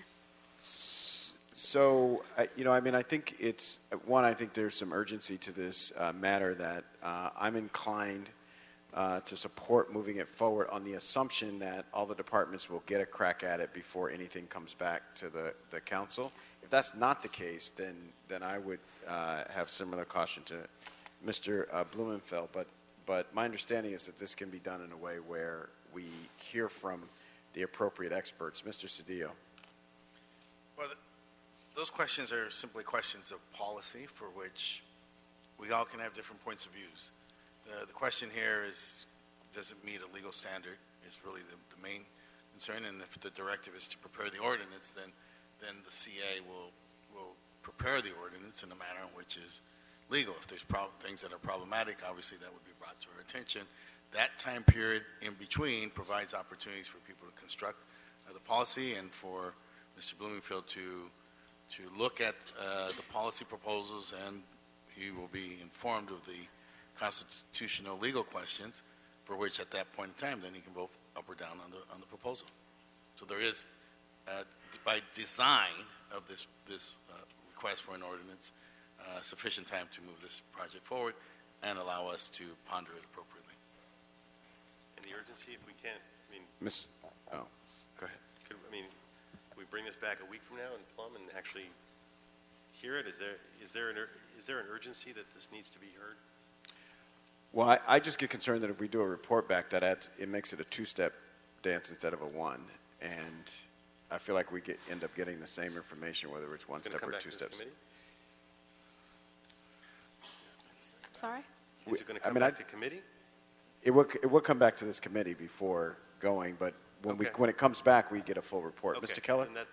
This is Kevin Keller, City Planning. In terms of just options for the committee, if the committee chooses to pass the item forward to council, if the council passes it as is with giving us direction to prepare the ordinance, we would prepare the ordinance and come back. Or we could be given direction. Would the ordinance come back to this committee? To this committee, yes. Yeah. Okay. And looking at just looking at it today, there's quite a lot in here to digest. We can't give you right now a time estimate of how many rules and regulations need to be updated on this. But if it's also in the committee's interest as we prepare it, we have that direction. We could also prepare a status report update at the committee's discretion, just giving you an update on where we are, or what has perhaps cause some consternation legally or this or that, because there are a couple things here that we may need to identify. I'm also thinking the CEQA clearance for some of these may be very simple, may not be simple, but it's up to the committee's desire to give us the direction to come back with the ordinance or to ask for a report. In addition, we are currently working on 3 different report backs that will come at some point. One of them is Mr. Cedillo's fair share report back, which we're currently working with the planning department. There's a middle income ordinance, not an ordinance, a report back on middle income. Some of them may or may not relate to this, so we would like to have the opportunity to see how we can integrate some of these components. And some of these will require recommended changes to existing density bonus law and TOC, and also to the RSO and how we write some of these covenants. And so we need to really figure out the legal feasibility of this and what it will require to be able to put something in place within a current operational, with our current operations within the department, and then notwithstanding what the planning department may need. This just anecdotally sounds like one of those things that could be 18 months if we don't have some urgency. And we're in a crisis now, which is sort of what concerns me at this moment. But I have a question for the city attorney. Can we pass this today, move it on to council, with an amendment indicating that we'll get a report back to this, not a report back, but a status update, as Mr. Keller referred to, in this committee in 2 weeks, so we have some idea how much time we're talking about and what the process will be? Yeah, that can be part of the amendment, and that's just thinking about the process, that's probably going to be helpful because some of these amendments may trigger consideration of an ordinance by CPC. Got it. So you probably want to know that. Yes, okay. So then at that time, can we make changes when it comes back, when Mr. Keller brings back? It can be amended so that changes can be made, or agendized rather, so that changes can be made. And then if it goes to CPC, then the process, it'll go to CPC and come back here again. Right. Okay, got it. So there are going to be some swings at pitches on this thing, I think. Any other comments, input on this? Only that there's going to be at least 2 more opportunities to vote on this matter. So given the magnitude and the importance and the urgency and the crisis, it seems incumbent upon us to begin these processes now, and then move them, and as they move forward, then take the time necessary so that you can have confidence in voting it either up or down. Again, I move to move the matter forward. All right, it's been moved. Second it. Any further discussion on this? Just, Councilman, yes, to Mr. Mejia. formally include the planning department in the request because it's not embedded. Okay. It only includes housing and city attorney. So Okay, so we'll move to include the planning department in the request, and we want to make sure that the 2-week status report to the Plum Committee is in there as well. And also, I think, formally indicate that we're adopting those amendments in the letter from Mr. Wesson. And I think you also read into the record that you wanted an option to give tenants and nonprofit housing organizations the ability to purchase a building from an owner. Right, so it's my understanding, it's my recollection that both those matters have been moved, seconded, and accepted. Very good. Got it. Okay. All right, so we got this before us. Any objection? All right, hearing none. That'll be the order. We'll move it. Good luck, everybody. It's a big task. Get to work. All right. That moves us to item 9. Item 9, Councilman, there's a request to continue that item. I don't know if that's the will of the committee. All right. Is there any objection to continuing this matter? It would, Hearing none. So it would be continued to the November 5th, Councilman. All right. Continue to next week, Thursday. You said November 5th? Yes, Councilman. Okay. That's what's noted on the agenda. Okay. Next week, Thursday. So that's just 7 days. All right. And then items 10 and 11 we take together. Yes. So items 10 and 11 are interrelated, Councilman. There's 2 appellants, Lisa Brenton from the AIDS Healthcare Foundation, and then Ms. Camille Stahl from the Coalition for Responsible Equitable Economic Development. Item 10 relates to a track map appeal for the Flower Market project, and number 11, it's the resolution, the general plan amendment, and the vesting zone change. And also, the appeals relate to the master conditional use and the site plan review. All right, this is the world-famous Los Angeles Flower Mart. We have a report from Department of City Planning on this matter.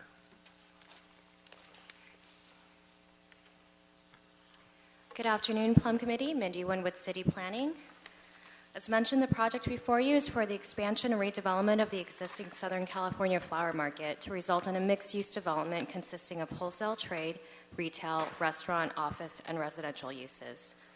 On August 8, 2019, the City Planning Commission considered the proposed project in conjunction with appeals by the American Florist Exchange and the Coalition for Responsible Equitable Economic Development, also known as CREED, of the related vesting tentative tract map number 74568 for the merger and re-subdivision of a 3.86 net acre site into 3 ground lots and 13 airspace lots.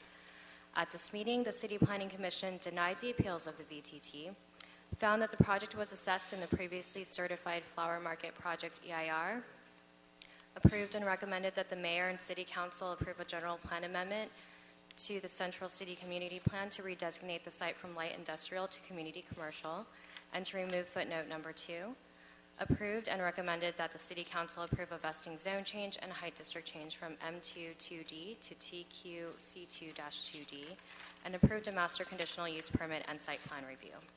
The Commission also added condition number 27, requiring that the parking podium be fully screened on all sides, condition number 30 to state that the murals along Maple Avenue and Wall Street not be included as part of the 1% requirement for the Public Art Fund, and revised condition number 29 to increase the amount of required EV-ready parking from 20% to 50%.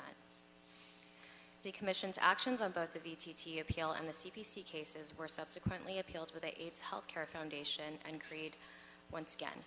Staff has provided detailed written responses to each of these appeal points in an appeal response letter to Plum dated October 24th, 2019, and a supplemental appeal response letter to Plum dated October 29th, 2019, all of which have been transmitted to the Council file for your consideration. However, I will provide a summary of the appeal points and staff responses as follows. The CREED appeal generally asserts that the EIR is inadequate and requires recirculation due to an incomplete project description, failure to disclose geology and soils impacts as a result of an outdated geology and soils report, an inadequate air quality analysis due to the use of trip counts for a haul route to a landfill that is now closed, infeasible and unenforceable mitigation measures such as Tier 4 equipment, and the failure to evaluate cancer risk impacts from construction and operational emissions. And last, the failure to disclose and mitigate construction noise impacts on sensitive receptors. Staff would first like to clarify that the draft EIR contained an adequate project description, which referenced the full scope of work in both the text and figures. Second, the 2016 Geology and Soils Report analyzed the area of the entire project site with the understanding that additional activities would be added to the north building at a later date. However, the area in which the new development was added is fully above grade and does not substantially affect the results of the Geology and Soils Report. Third, the availability of Tier 4 equipment has become more common, and its use would be enforced as part of the project's mitigation monitoring program. Fourth, the preparation of the health risk assessment was not required, but nevertheless completed in compliance with the Southern California Air Quality Management District's guidance. And last, the noise impact analysis was conducted correctly given the sensitive receptors' respective locations within the context of existing ambient noise. However, in order to further clarify for the record, an erratum was prepared and posted on the City Planning website on October 18, 2019, to further add specific details to the North Building addition to the existing project description, include the analysis and conclusions of an updated 2019 Geology and Soils Report, which contains a full description including all activities within the North Building and was reviewed and approved by the Los Angeles Department of Building and Safety Grading Division, include the analysis of the updated haul route trips to the operational Chiquita Canyon landfill, and additional analysis for informational purposes for the sensitive receptor, which CREED stated was omitted. In addition to the erratum, a technical modification dated October 24th, 2019 was submitted to the Council file, which includes an updated mitigation monitoring program. With regards to the VTT case, CREED asserts that the map approval should be denied as the project description is outdated and because the project has significant environmental impacts. Staff would like to clarify that an older map was inadvertently attached to the tract letter of determination. As such, the technical modification provides the correct Exhibit A, which was properly referenced in the VTT LOD and contains the correct project description. Further, as just described, the EIR was prepared in accordance with CEQA and determined that the project did not have any significant environmental impacts. With regards to the CPC case, CREED asserts that the city's findings for the general plan amendment, zone change, height district change, and the master conditional use permit are unsupported because the project does not provide sufficient affordable housing, adequate police protection, is not consistent with the community plan, which restricts excess parking limitations, and that the project's environmental impacts affect the public convenience and welfare. However, the project provides 323 residential units, of which 32 units will be set aside for moderate-income households, where no housing currently exists. In addition, the project includes several security design features such as lighting, active pedestrian activity, and eyes on the street to ensure safety on and around the project site, including new ground floor dining and commercial uses with residential units oriented outward, thereby providing a 24-hour presence and more eyes on the street. Further, the project is consistent with the community plan by providing needed parking to accommodate industrial uses such as the flower market, and supported by the parking demand study and shared parking analysis prepared by Fair and Pierce, which determined the parking demand generated by the existing flower market operations and to estimate the parking need for the project. And last, and as stated previously, the EIR again was prepared in accordance with CEQA and determined that the project did not have any significant environmental impacts. The AIDS Healthcare Foundation appeals assert that the project does not comply with the city's affordable housing requirements pursuant to Measure JJJ. While the proposed project includes a general plan amendment, zone change, and height district change, the vesting zone change and related vesting tentative map applications were deemed complete by the Department of City Planning on November 1st, 2016, prior to the effective date of Measure JJJ, or December 13th, 2016. Therefore, Measure JJJ is not applicable to this project. It should be noted that at the time the application was deemed complete, the entitlement request did not include the height district change. However, the omission of the height district change was a technical error which has since been corrected, and the scope of the proposed project did not change from when the application was deemed complete. The project's proposed height and FAR included in the project description was always fully disclosed and properly analyzed under CEQA. Nevertheless, as previously mentioned, while no affordable housing is required, the applicant has volunteered to set aside 32 moderate-income restricted units. In conclusion, and as stated in both the appeal response letters, no substantial evidence has been presented in the appeals to dispute the findings of the EIR or the CPC's actions on the related entitlements. Therefore, staff recommends that the Plum Committee deny the appeals, accept the technical modifications dated October 24th, 2019, and include erratum number 3, dated October 18th, 2019, and the updated mitigation monitoring program as part of the certification of the project EIR. Of the project EIR. That concludes my presentation. I'm available for any questions you may have.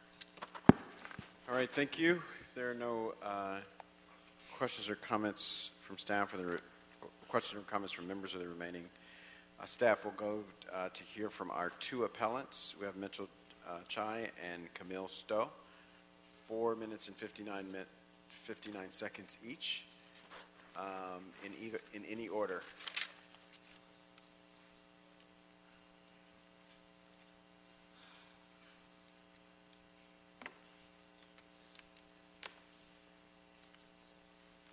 Chairman, honorable council members, thank you for your time today. My name is Mitchell Tsai. I'm here on behalf of the AIDS Healthcare Foundation, which submitted an appeal against the Flower Market project. Just a very quick note is that the staff presentation that you just heard now directly contradicts the appeal justification that the staff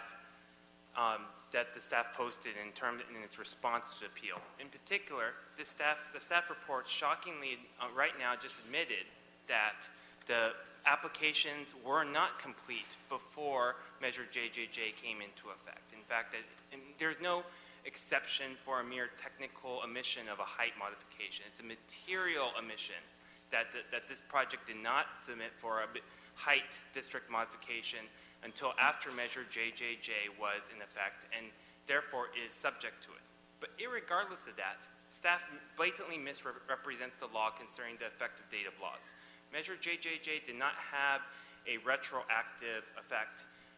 What staff is referring to is an exception to the general rule under the Subdivision Map Act, which says that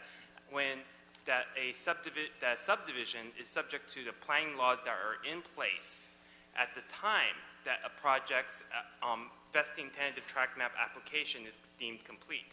However, that is an exception to the broadly general rule under the law that states that any planning approvals or city council approvals of specific projects are in fact subject to the laws that are in effect at the time that they are approved, not at the time of application. There is no such law that gives the city the effect to essentially exempt these projects away from the laws that the voters themselves have passed.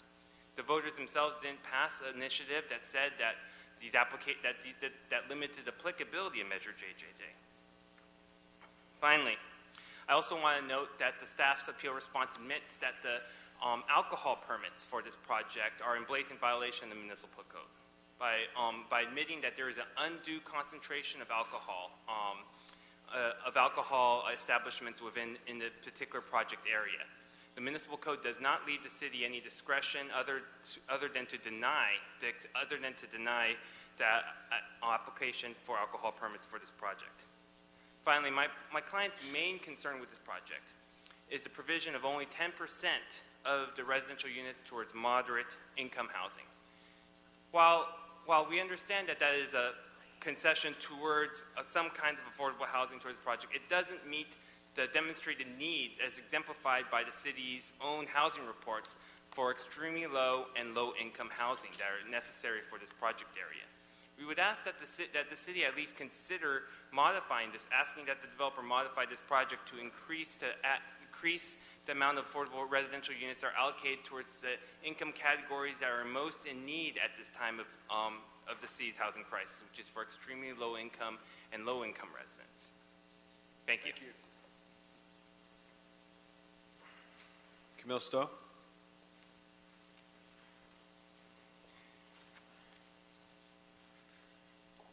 Good afternoon, Chairman and honorable council members.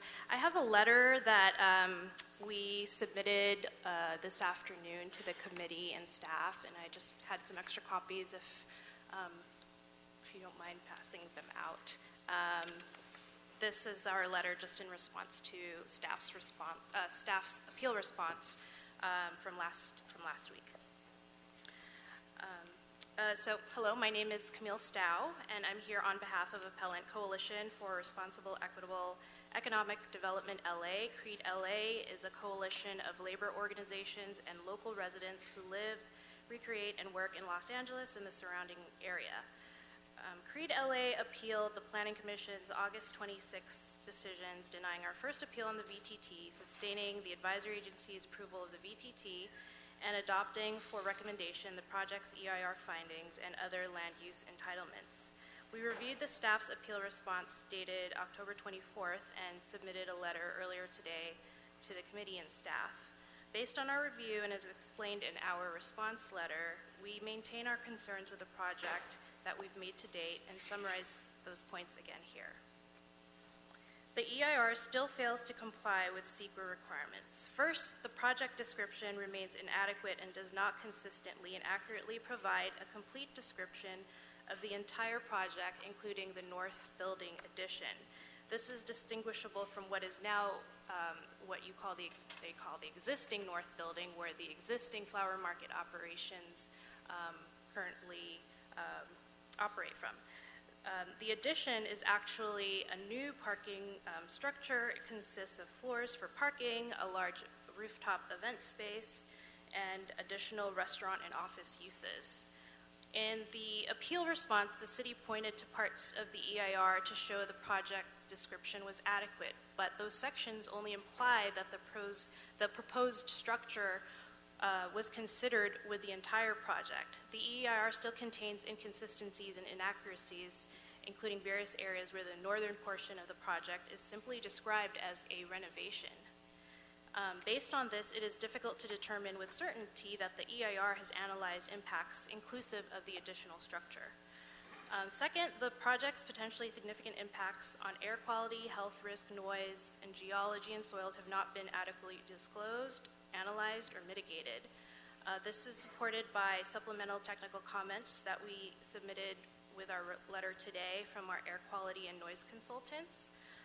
With regards to air quality, our air quality consultant concludes that the EIR still fails to disclose and analyze significant air emissions from construction and operations, does not adequately disclose and analyze cumulative impacts. There's about 178 projects surrounding this vicinity, but there's no quantified analysis as to how those projects combined with this project affects the air emissions regionally and locally. And also the EIR still does not include an adequate health risk analysis. With regards to noise, our noise consultant maintains that the mitigation measures are still ineffective and unenforceable. And then the geology and soil impacts, the city prepared a 2019 report that essentially copies almost completely from a stale 2016 report and adds minor changes related to the northern portion of the project. The city can't rely on a 2016 report since it's now over 3 years old. In fact, the report itself says it shouldn't be relied upon after 3 years. We've mentioned in our letter that we'd like the city to conduct a new investigation that includes consideration of this additional structure. Without that analysis, the public is unable to determine if this new structure has any impacts with foundation or structural integrity. I'm sorry, did I have 5 minutes or could I? I was wondering if I could get 7 minutes because You cannot. You cannot. We have 2 items? No? You cannot. Will I have 5 minutes for the second item? For You item have 5 11? minutes now. All right. Finally, as a procedural matter, we recently discovered that the staff's appeal response didn't address our September 16th appeal on the CPC land use entitlements. We haven't seen a resolution on those issues, and so we have not been able to review them, review an anticipated response. Thank you. All right, we'll hear from the project rep, Ed Casey.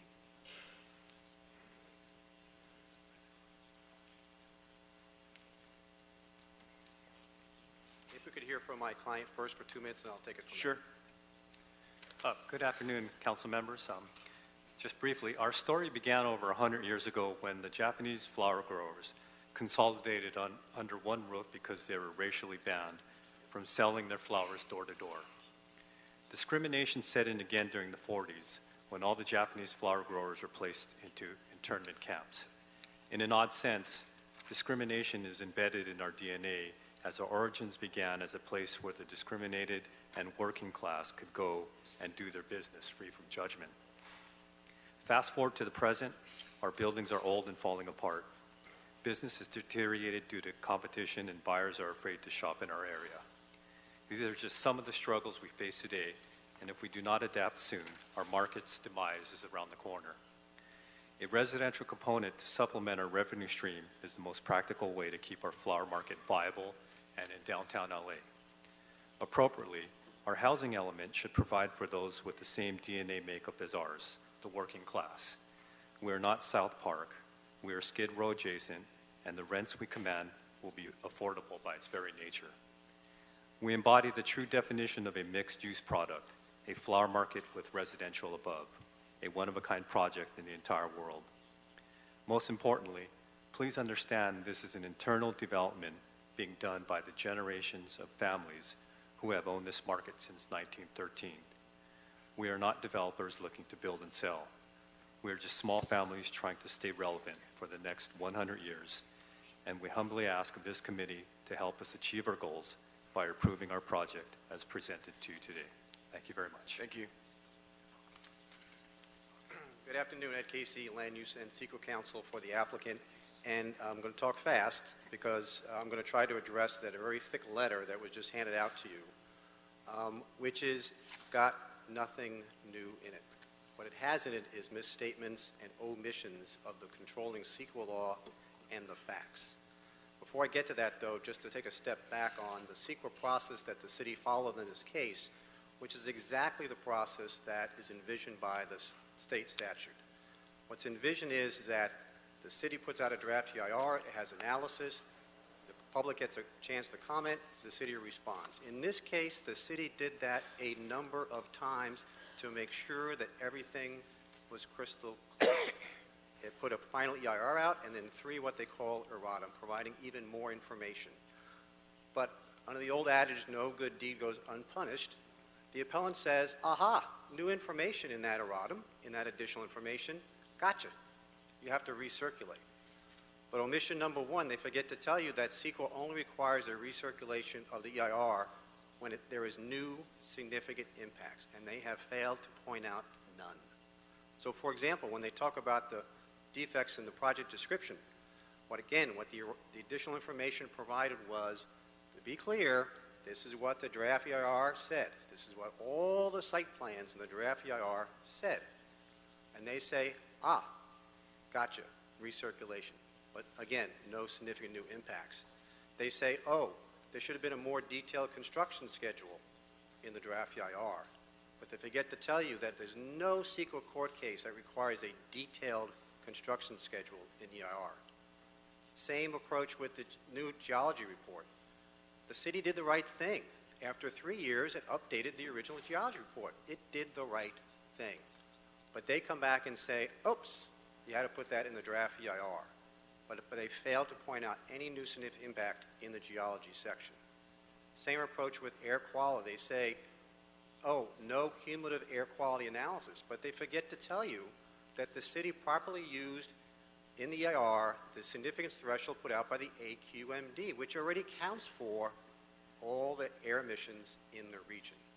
Same approach on the Supreme Court case, they say, that requires an additional analysis on air quality that was not in the EIR. They forget to tell you that that analysis, according to the Supreme Court, only is required when there is a significant impact that cannot be mitigated.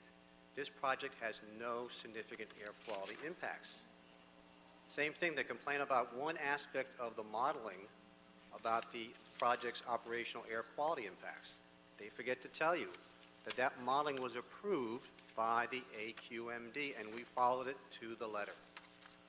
Same approach on noise impacts and air quality impacts. They say, oh, the mitigation measure that was added is not feasible.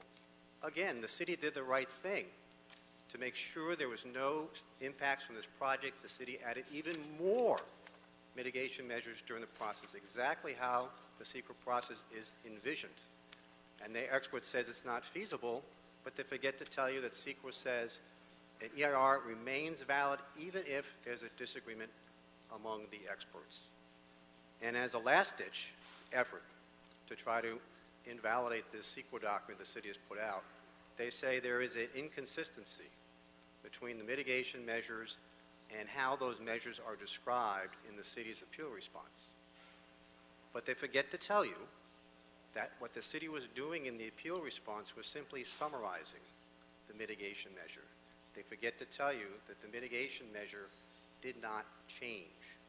Additional mitigation measures were added, but they were never changed. So there's no inconsistency. Big picture, this project and the environment process has been going on since before, I think 2016, early 2016. Every I has been dotted, every T has been crossed.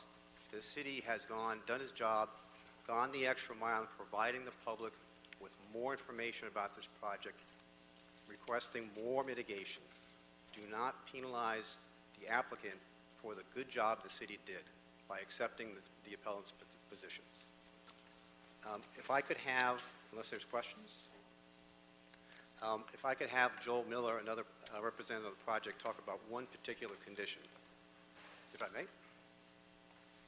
Thank you, Joel Miller. I'm part of the consulting team. I'd just like to address one matter. There are literally 100 or more conditions of approval or mitigation measures imposed by the staff and the Planning Commission on this project. All of them are acceptable except for condition number 29. The Planning Commission elected in an arbitrary way to change their standard EV ready parking requirement from the standard 20% to 50%. And they did this for the reason that we are providing more than code parking. The reason this project has more than code parking is largely in response to the public because they were concerned that the project might impact on-street parking within their neighborhood. So we feel that we're being unfairly punished by addressing a concern that's been raised by our neighbors. and therefore we would ask that the Planning and Land Use Management Committee roll back the 50% requirement to the standard 20% of required parking to be EV ready. Thank you. All right, we have literally dozens of public comment speakers on this matter, so we'll ask staff to hang tight in case there's a need to address some of the things that come up. People have signed up for 9 and 10. You are legally allowed to speak for 2 minutes, but you are not required to do so. I know this is one topic, so we'll ask folks to respect time where they can. Joel Miller, Noah Tansky, Stacy Henderson, Mark Davis, Jamie Fang. And if you already spoke, you can pass. So the first three, Noah, Stacy, and Joel from the project team. So. Okay, thank you.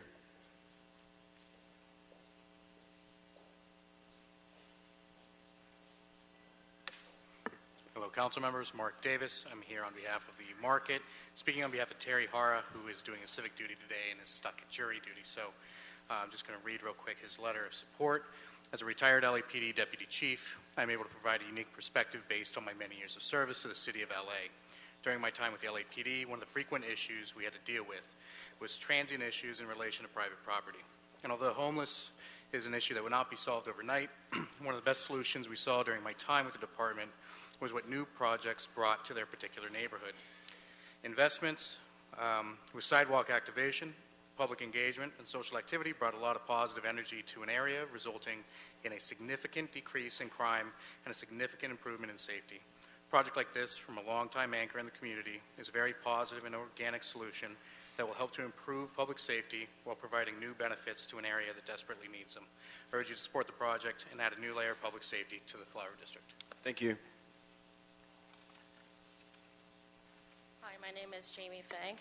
I'm a resident of downtown LA for over 20 years. I live on Hope Street. The flower market is actually a second home to me. I was there for 25 years running a small business. As a retired tenant, I strongly urge the city to support this project. I think the project as a mixed use will help the city clean up the area. And not only that, it will bring in more people to the city and also create more jobs, give us more affordable housing, and also keep the flower market on the map as a landmark. And as a tenant in the HOA committee and co-chairing the train station on the road, I strongly support the project and hope the city will as well. Thank you. Thank you all so much. Hans Bohr, Chris Ingram, Lance Williams, Russell Ariza.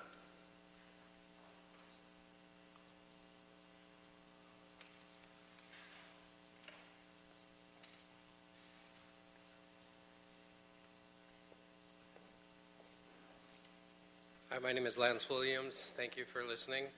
I represent Certified Wholesale Supplies. We have 2 buildings across the street on Wall Street directly from this project. We have seen a significant decay in the area, including our buildings as well as the flower market. This project, we believe, will re-energize the area, will help eliminate some of the deterioration of the district. This district is, as echoing previous comments, been generational.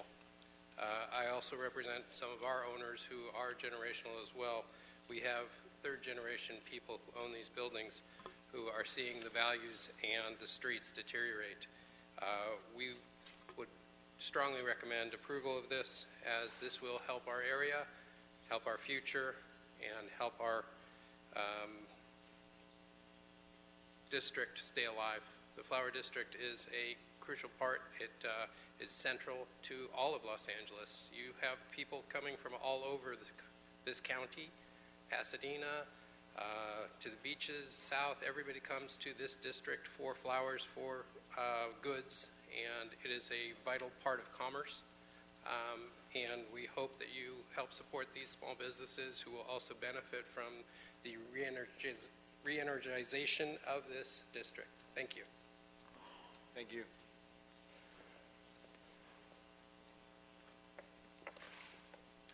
Good afternoon, council members. Hi, I'm Chris Ingram.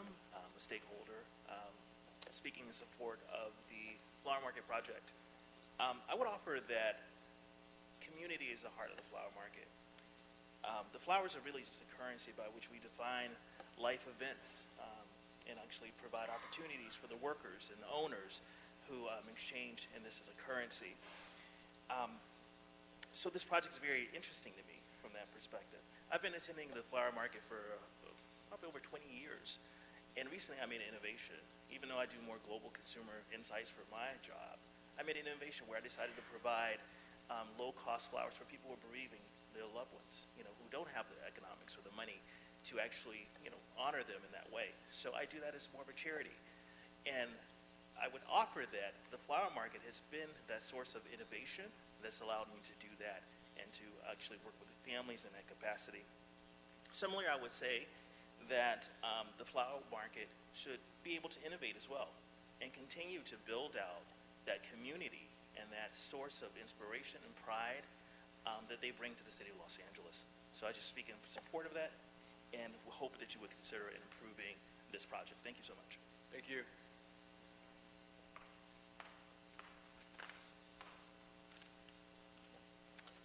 Good afternoon, honorable council members. My name is Russell Ariza. I'm a retired United States Navy captain, combat aviator, and one of the small shareholders that represents and embodies the Southern California flower market. The share that I have that has been entrusted to me represents over 60 years of involvement in this organization as well. This development is being conducted by shareholders like myself. The importance of this is that I know the project will stay true to its objectives, and it's to provide a competitive and cost-effective location for businesses and people to work, while simultaneously providing affordable housing for the region. As a flower market shareholder, I can honestly say that I appreciate very much the support and partnership that the city has provided our organization over these many years.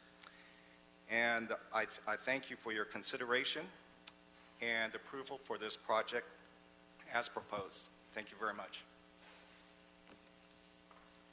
Thank you, Scott Yamabi, Corey Crockerham, Ed Casey, Omar Galindo,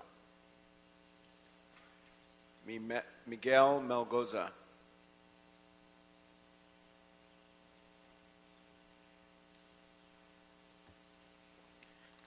Good afternoon, council members. My name is Omar Galindo, and I'm here on behalf of Plumbers Local 78 to oppose this project. A good project supports middle-class jobs for all construction workers with health care and benefits, and also benefits the community. Unfortunately, this is not one of those projects. We believe that the city has a moral and civic obligation to ensure that the health of all workers is protected. We strongly request that you deny this project. Thank you.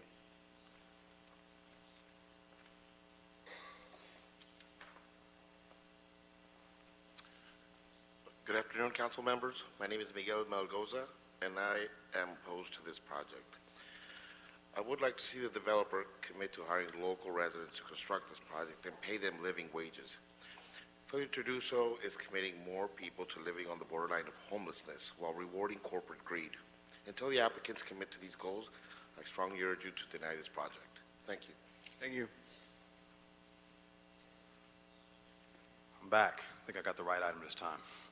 My name is Corey Crockeram. Once again, 23-year carpenter. This year will be 24. I support this project. The Flower Market project is a good project. This is a good developer with a good project.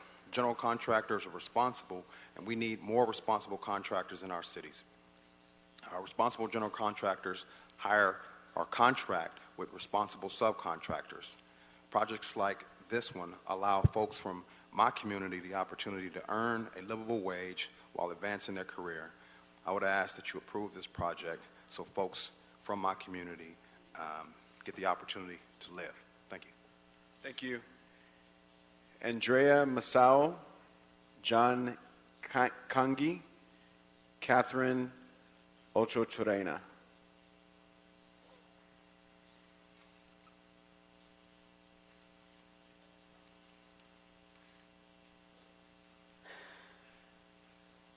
Good afternoon, council members. My name is Anti-Displacement, and I'm opposed to the project. I have concerns about the air quality of the project and its impact on public health. I believe the city can do more to safeguard people's health by assessing all sources of air pollution from activities in another building. The city must conduct an adequate health risk analysis so that our community is not burdened with additional taxes that are dangerous to public health. Thank you. Hello, good afternoon, council members. My name is Catherine Ochotorena, and this is my husband. We are with Arms of LA, and we oppose this project. We are a community group dedicated to lifting the lives of those in need, including at-risk youth, veterans, homeless, and all those in need of a second chance. It is disappointing that the applicant has not committed to giving our community members the opportunity to launch good careers in the construction industry and achieve financial stability. Until the applicant gives back to our community, I urge you not to approve this project. Thank you.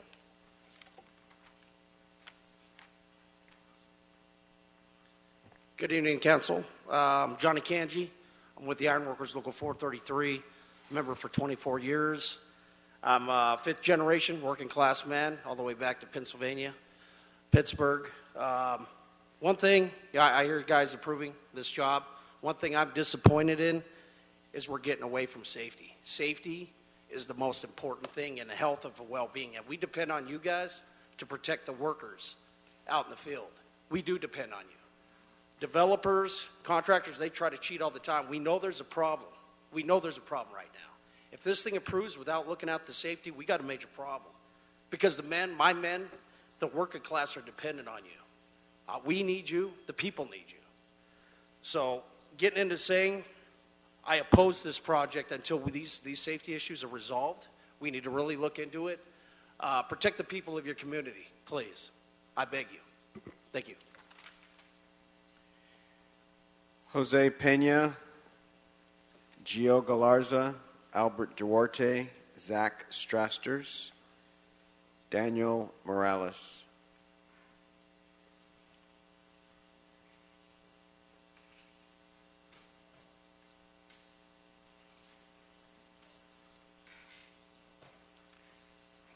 Hi, good afternoon, council members. My name is Jose Pena, and I'm here on behalf of Creed LA.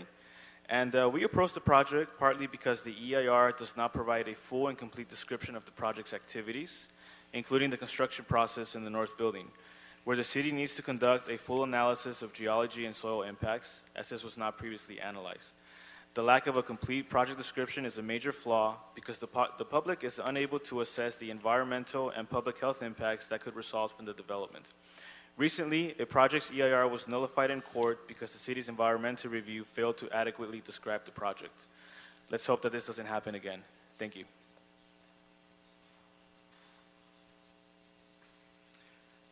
Good afternoon, council members. My name is Gio Galarza. I'm a resident of Los Angeles, and I oppose this project. The city is missing a great opportunity with this project. If local workers and community members were to be hired and paid well on this project, the city's economy would benefit.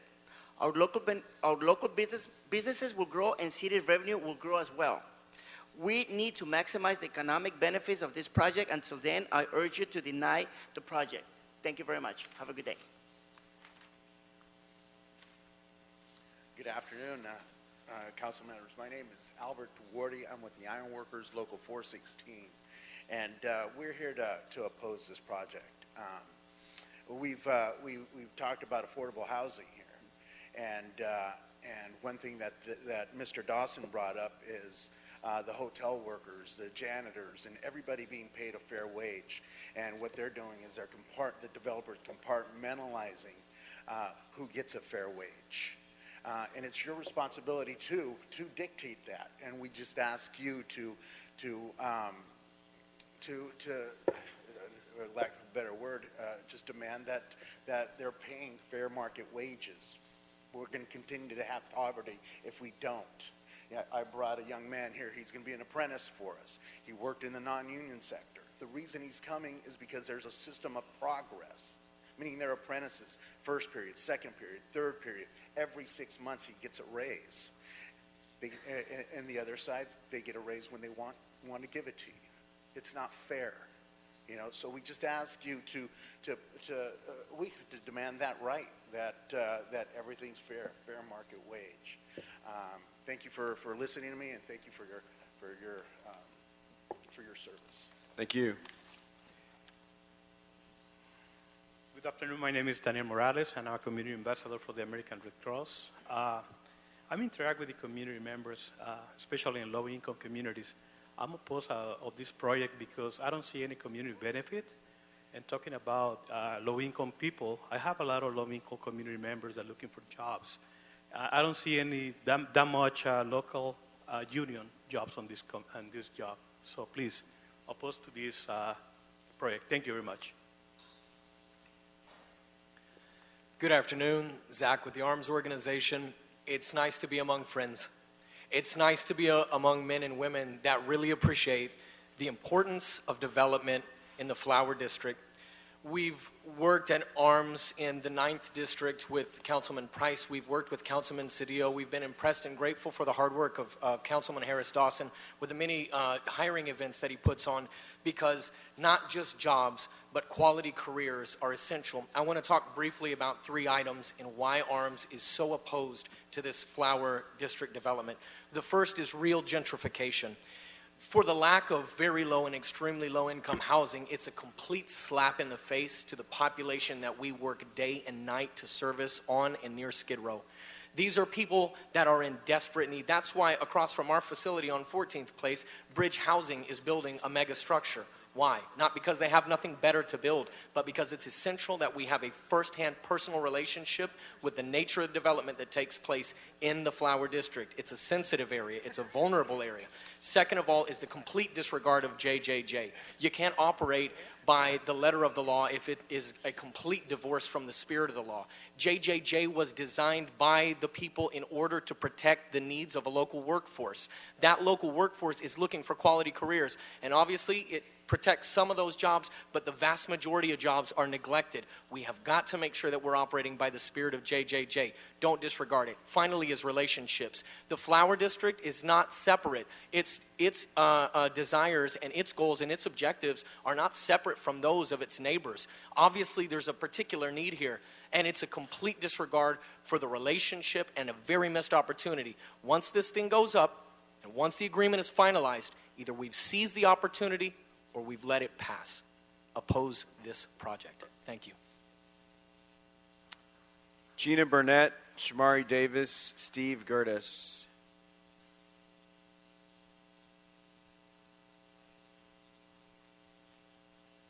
Good afternoon. My name is Shamari Davis. I'm a business rep for IBEW, Local 11 Electricians Union in Los Angeles, representing almost 12,000 workers. And unfortunately, I have to oppose this project, which I hate to do because I love to build. We light up the world. That's what we do. But as a representative of hard-working men and women in the construction industry, I'm disappointed. I'm really disappointed because we met with this group several times, and they said that they would honor and make an agreement with folks in the local community, and they did not honor that agreement. They were not honorable. And it's disappointing because they have such a rich history of not only being an honorable culture, but also honoring working class folks and overcoming the obstacles of discrimination. And right now, they're discriminating against the working class people in Los Angeles. They are picking and choosing who are they going to hire to build this project, and you can't do that. If you're going to be part of the community, you have to embrace everybody in the community. And that's everyone who lives around here, who works and makes this city more beautiful every single day when they come to work. So as it stands, this project will not provide good paying jobs for everyone. It will not hire local residents. And it will not use all responsible contractors. They can't say that because they're not doing it. So if they want to be full representative of this community, they need to hire people that live here and work here and build this community up. So as it stands, no on this project. Good afternoon, council members. Gina Burnett with Creed LA. We're concerned that the city's proposal to use mufflers and sound barriers to reduce noise from construction equipment will not be effective. First, mufflers come standard with most modern construction equipment, so noise impacts would still be significant. Second, sound barriers will only be effective when equipment is within 20 feet of the barrier. It is not possible that equipment will stay within that distance, especially because the project site is about 270 feet wide. We believe that the city should be fully mitigating adverse project impacts to ensure sustainable development in the city. Thank you. Good afternoon, council members. My name is Steve Gertis, and on behalf of over 6,000 members of SMART Sheet Metal Workers, Local 105, we stand before you today and we oppose this project. As a proud supporter of the working men and women of Los Angeles, it disappoints me that the applicant has decided to not seek out a safe environment for all the workers who will turn their fancy renderings into reality.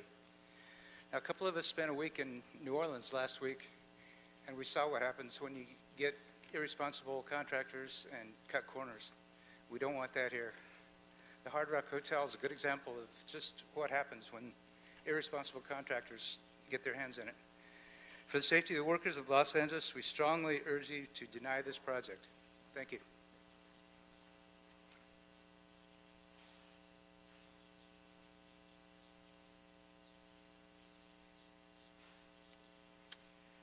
All right, I think that concludes our speakers. I have Mark Chadoff.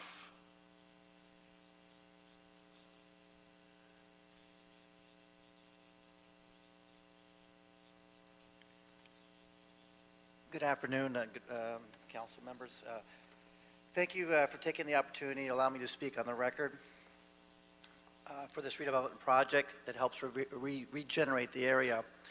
I'm also a generational family, small business family owner that's been in the area. My family's been in the area since the 40s, and I understand the challenges that I face and my family faces on a daily basis in this challenged area.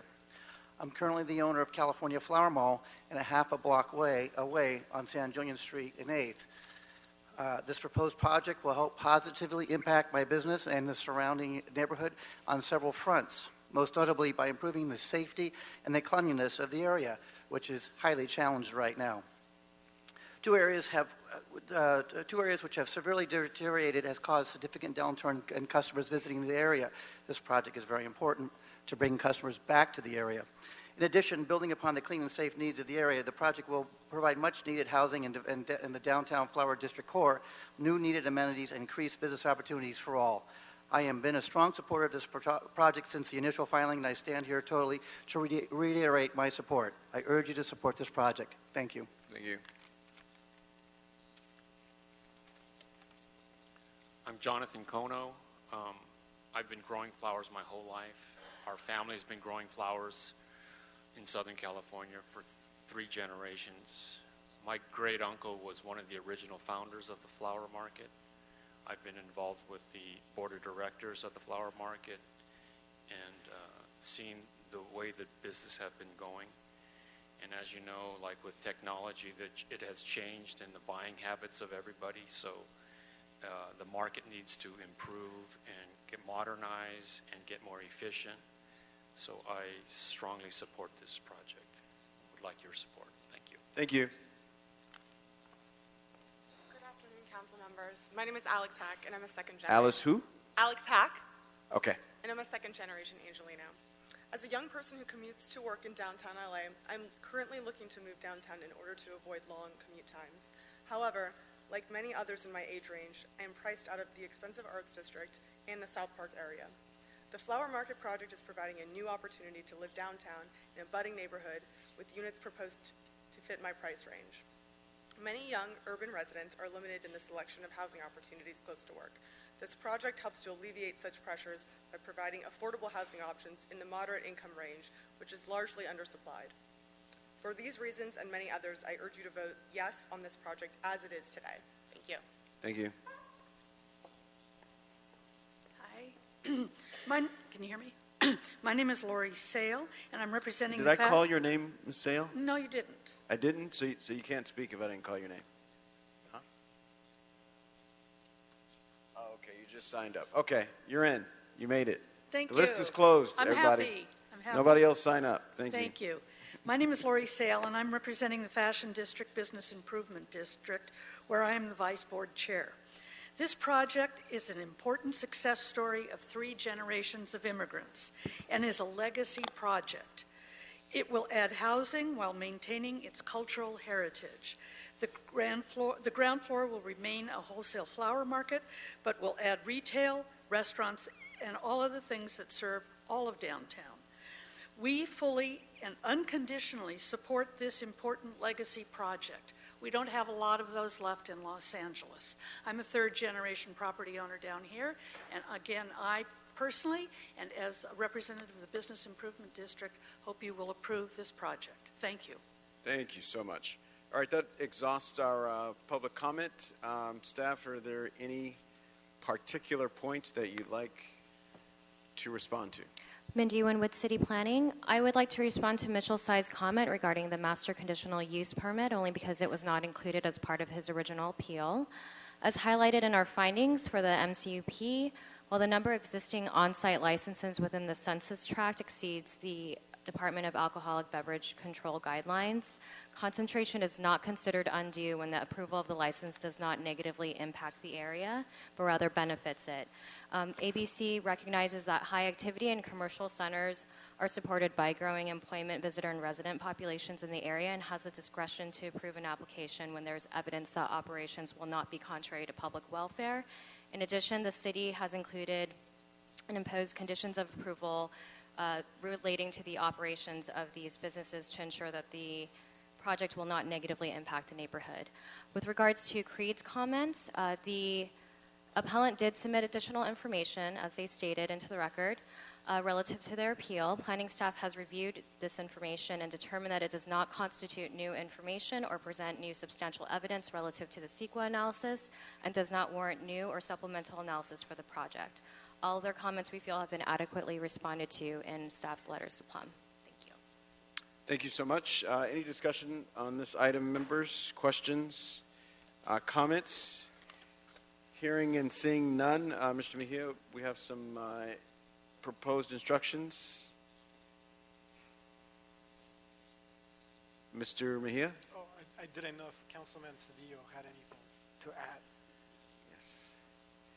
We're all waiting. Mr. Chairman? Yes, sir. So there is a very robust presentation here. I appreciate it. Appreciate the work of the staff. I am looking for my notes here as I embarrass myself and the rest of us. I have some concerns. I noted that the building was asked to go from, I think, 20 EV parking spots to 55, and I didn't hear a good reason for that, so I was concerned about that. One of my concerns. I'm concerned, knowing the area well, that there's not sufficient sound mitigation for the project. So what will happen here is that people will move there, and then they're going to complain about the activity that takes place there. So we've had this before us in the past with the Arts District, where people move to the Arts District and then, surprised, they find out that it's zoned industrial and that there's all this activity taking place, and they're like, hey, trucks are coming, trucks are leaving, there's all this industrial activity. They didn't know, I guess, kind of like some people who move next to Dodger Stadium didn't realize they're going to have these baseball games. Having said that, or people who move on Skid Row. Or Skid Row, or the airport. Right? And so having said that, I think it's important for us to suggest to the developer that they think about mitigations for sound and for these concerns that would be raised by people moving to this area where people at this moment don't live. I think it's a great project in general, and I think the history of it is welcomed and thoughtful. It's very thoughtful and very strategic in terms of a way of sustaining the the flower mart, which is critical to the major industries of our city, restaurants, hotels, etc.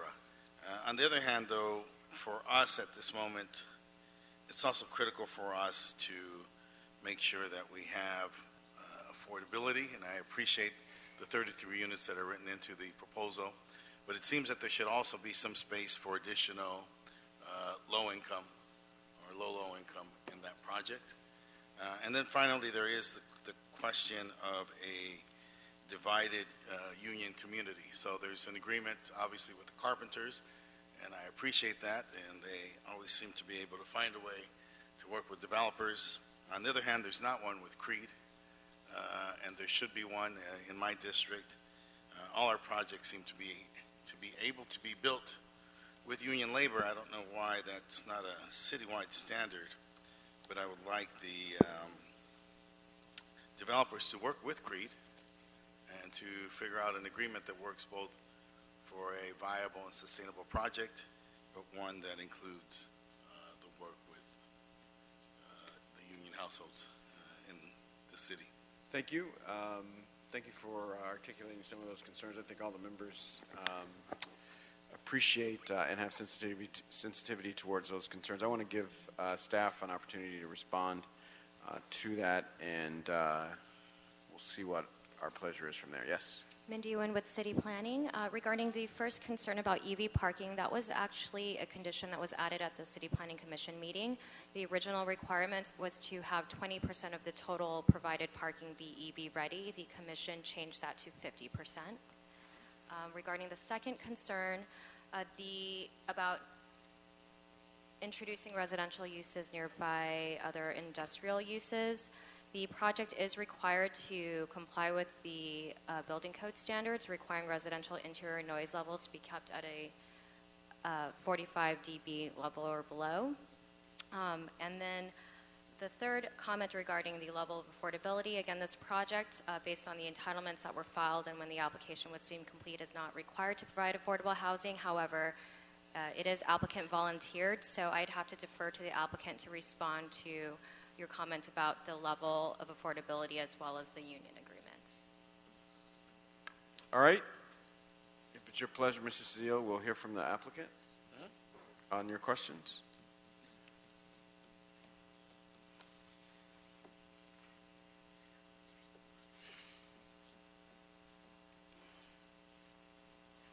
Yes, hi. Scott Yamabe.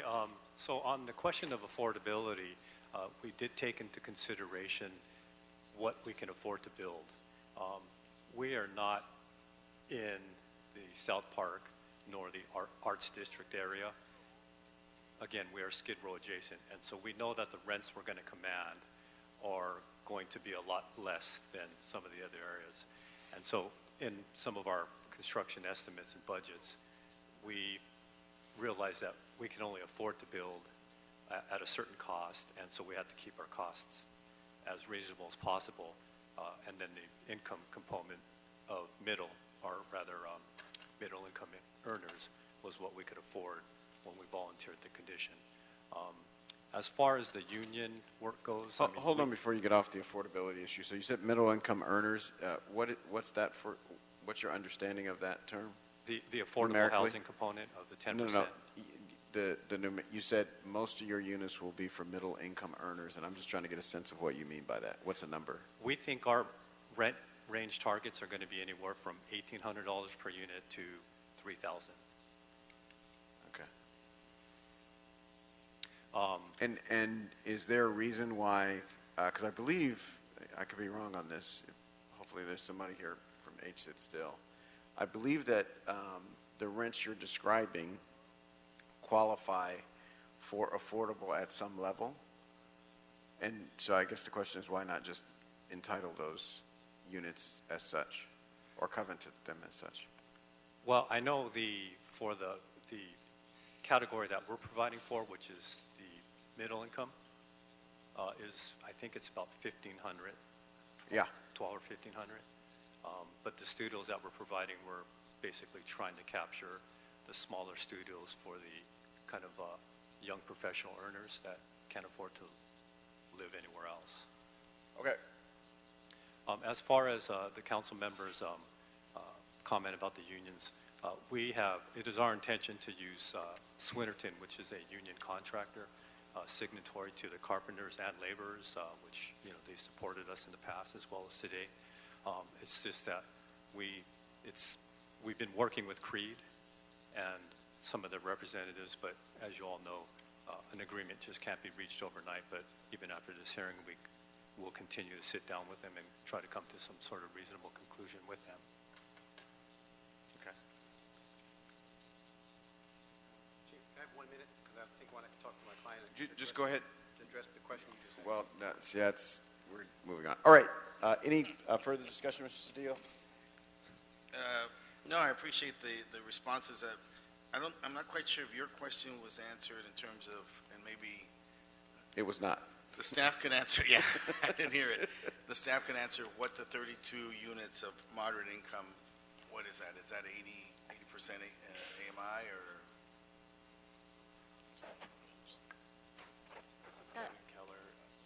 City planning, is it 80 to 120? Mindy, when would city planning 80 to 100%? It's 80 to 120. Average median income? All right. All right. Mr. Chair, I think you asked whether or not we'd be willing to put a covenant on those units at that price, and the answer is yes, we are. And one other thing on the issue about the noise, we did submit a substantial analysis to the Planning Commission showing that the type of window glazing that we're going to use will more than meet that interior noise standard, even after accounting for some nighttime noise measurements that we took of the surrounding industrial uses. Thank you. All right, so you have an agreement to covenant some units affordable. I think that's a big win, Mr. Cedillo. I appreciate that. Let me suggest, I live on the freeway. I don't need to tell everybody exactly where I live, but I live on the freeway. And in the fast lane or the slow lane? We have these incredibly adequate triple pane windows that the people come into my house and they're amazed that I live on the freeway. And then when I open the windows, they hear all the sound of the city. And so I suggest that for the developer at the front end, because these problems keep coming back to us, that people move into the arts district or to other places and then find out that we moved into an industrial place. And so this is just a suggestion that I'm offering for you for this to go forward. We're in a kind of split the baby situation with respect to the unions. We appreciate that the laborers and the carpenters have signed an agreement. We would like you to work with Creed to get to an agreement. Mr. Chairman, I think maybe conditionally I would suggest that then I'm prepared to move a motion that conditions the support of this project on them working with Creed and coming to some type of agreement. So I think we have something in front of us that incorporates most of what Mr. Cedillo said with, if we can add something that memorializes the commitment to work with Creed, as well as the commitment to pursue additional affordable housing covenants? It could be added as part of the committee report, Councilman, as a recommendation. I don't know where else in the document you would memorialize that. All right, that seems I think that satisfies the concern of at least this member, Mr. Cedillo, Mr. Blumenfeld. So, in good faith. Yes, Councilman. So we'd like to take such an action. Okay, so that will be our instruction, and the clerk will embed it in the committee report to council. The councilman's concern to work with Creed and to also the issue of the affordability of the units. All right. So we have something before us that we can vote on? And then I don't know if you wanted me to read as Please. Okay.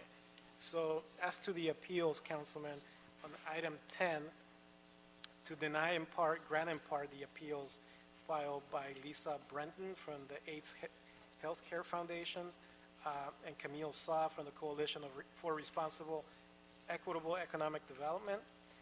2, certify the EIR, ENV 2016-3991 EIR, dated September 20th, 2018, the final EIR dated April 12th, 2019, and the erratas therein dated July 26, 2019, August 7th, 2019, and October 18th, 2019, modify mitigation measures, mitigation monitoring program, and related modified CEQA findings.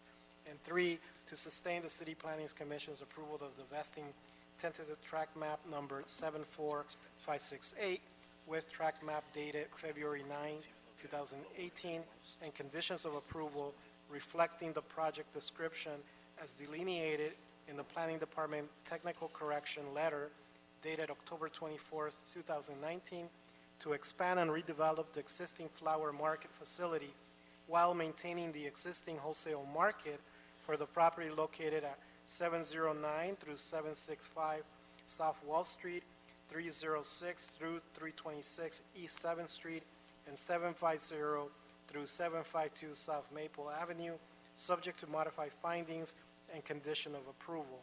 As to item 11, council members, it would be to deny in part, grant in part the appeals filed again by Lisa Brenton from the AIDS Healthcare Foundation, Camille Saw from the Coalition for Responsible Equitable Economic Development, and find that the project was assessed in EIR ENV 2016-3991, dated September 20, 2018, the final EIR dated April 12, 2019, the erratas therein dated July 26, 2019, August 7, 2019, and October 18, 2019, modified mitigation measures, modified mitigation monitoring program, and related modified CEQA findings pursuant to CEQA Guidelines Section 15162 and 15164.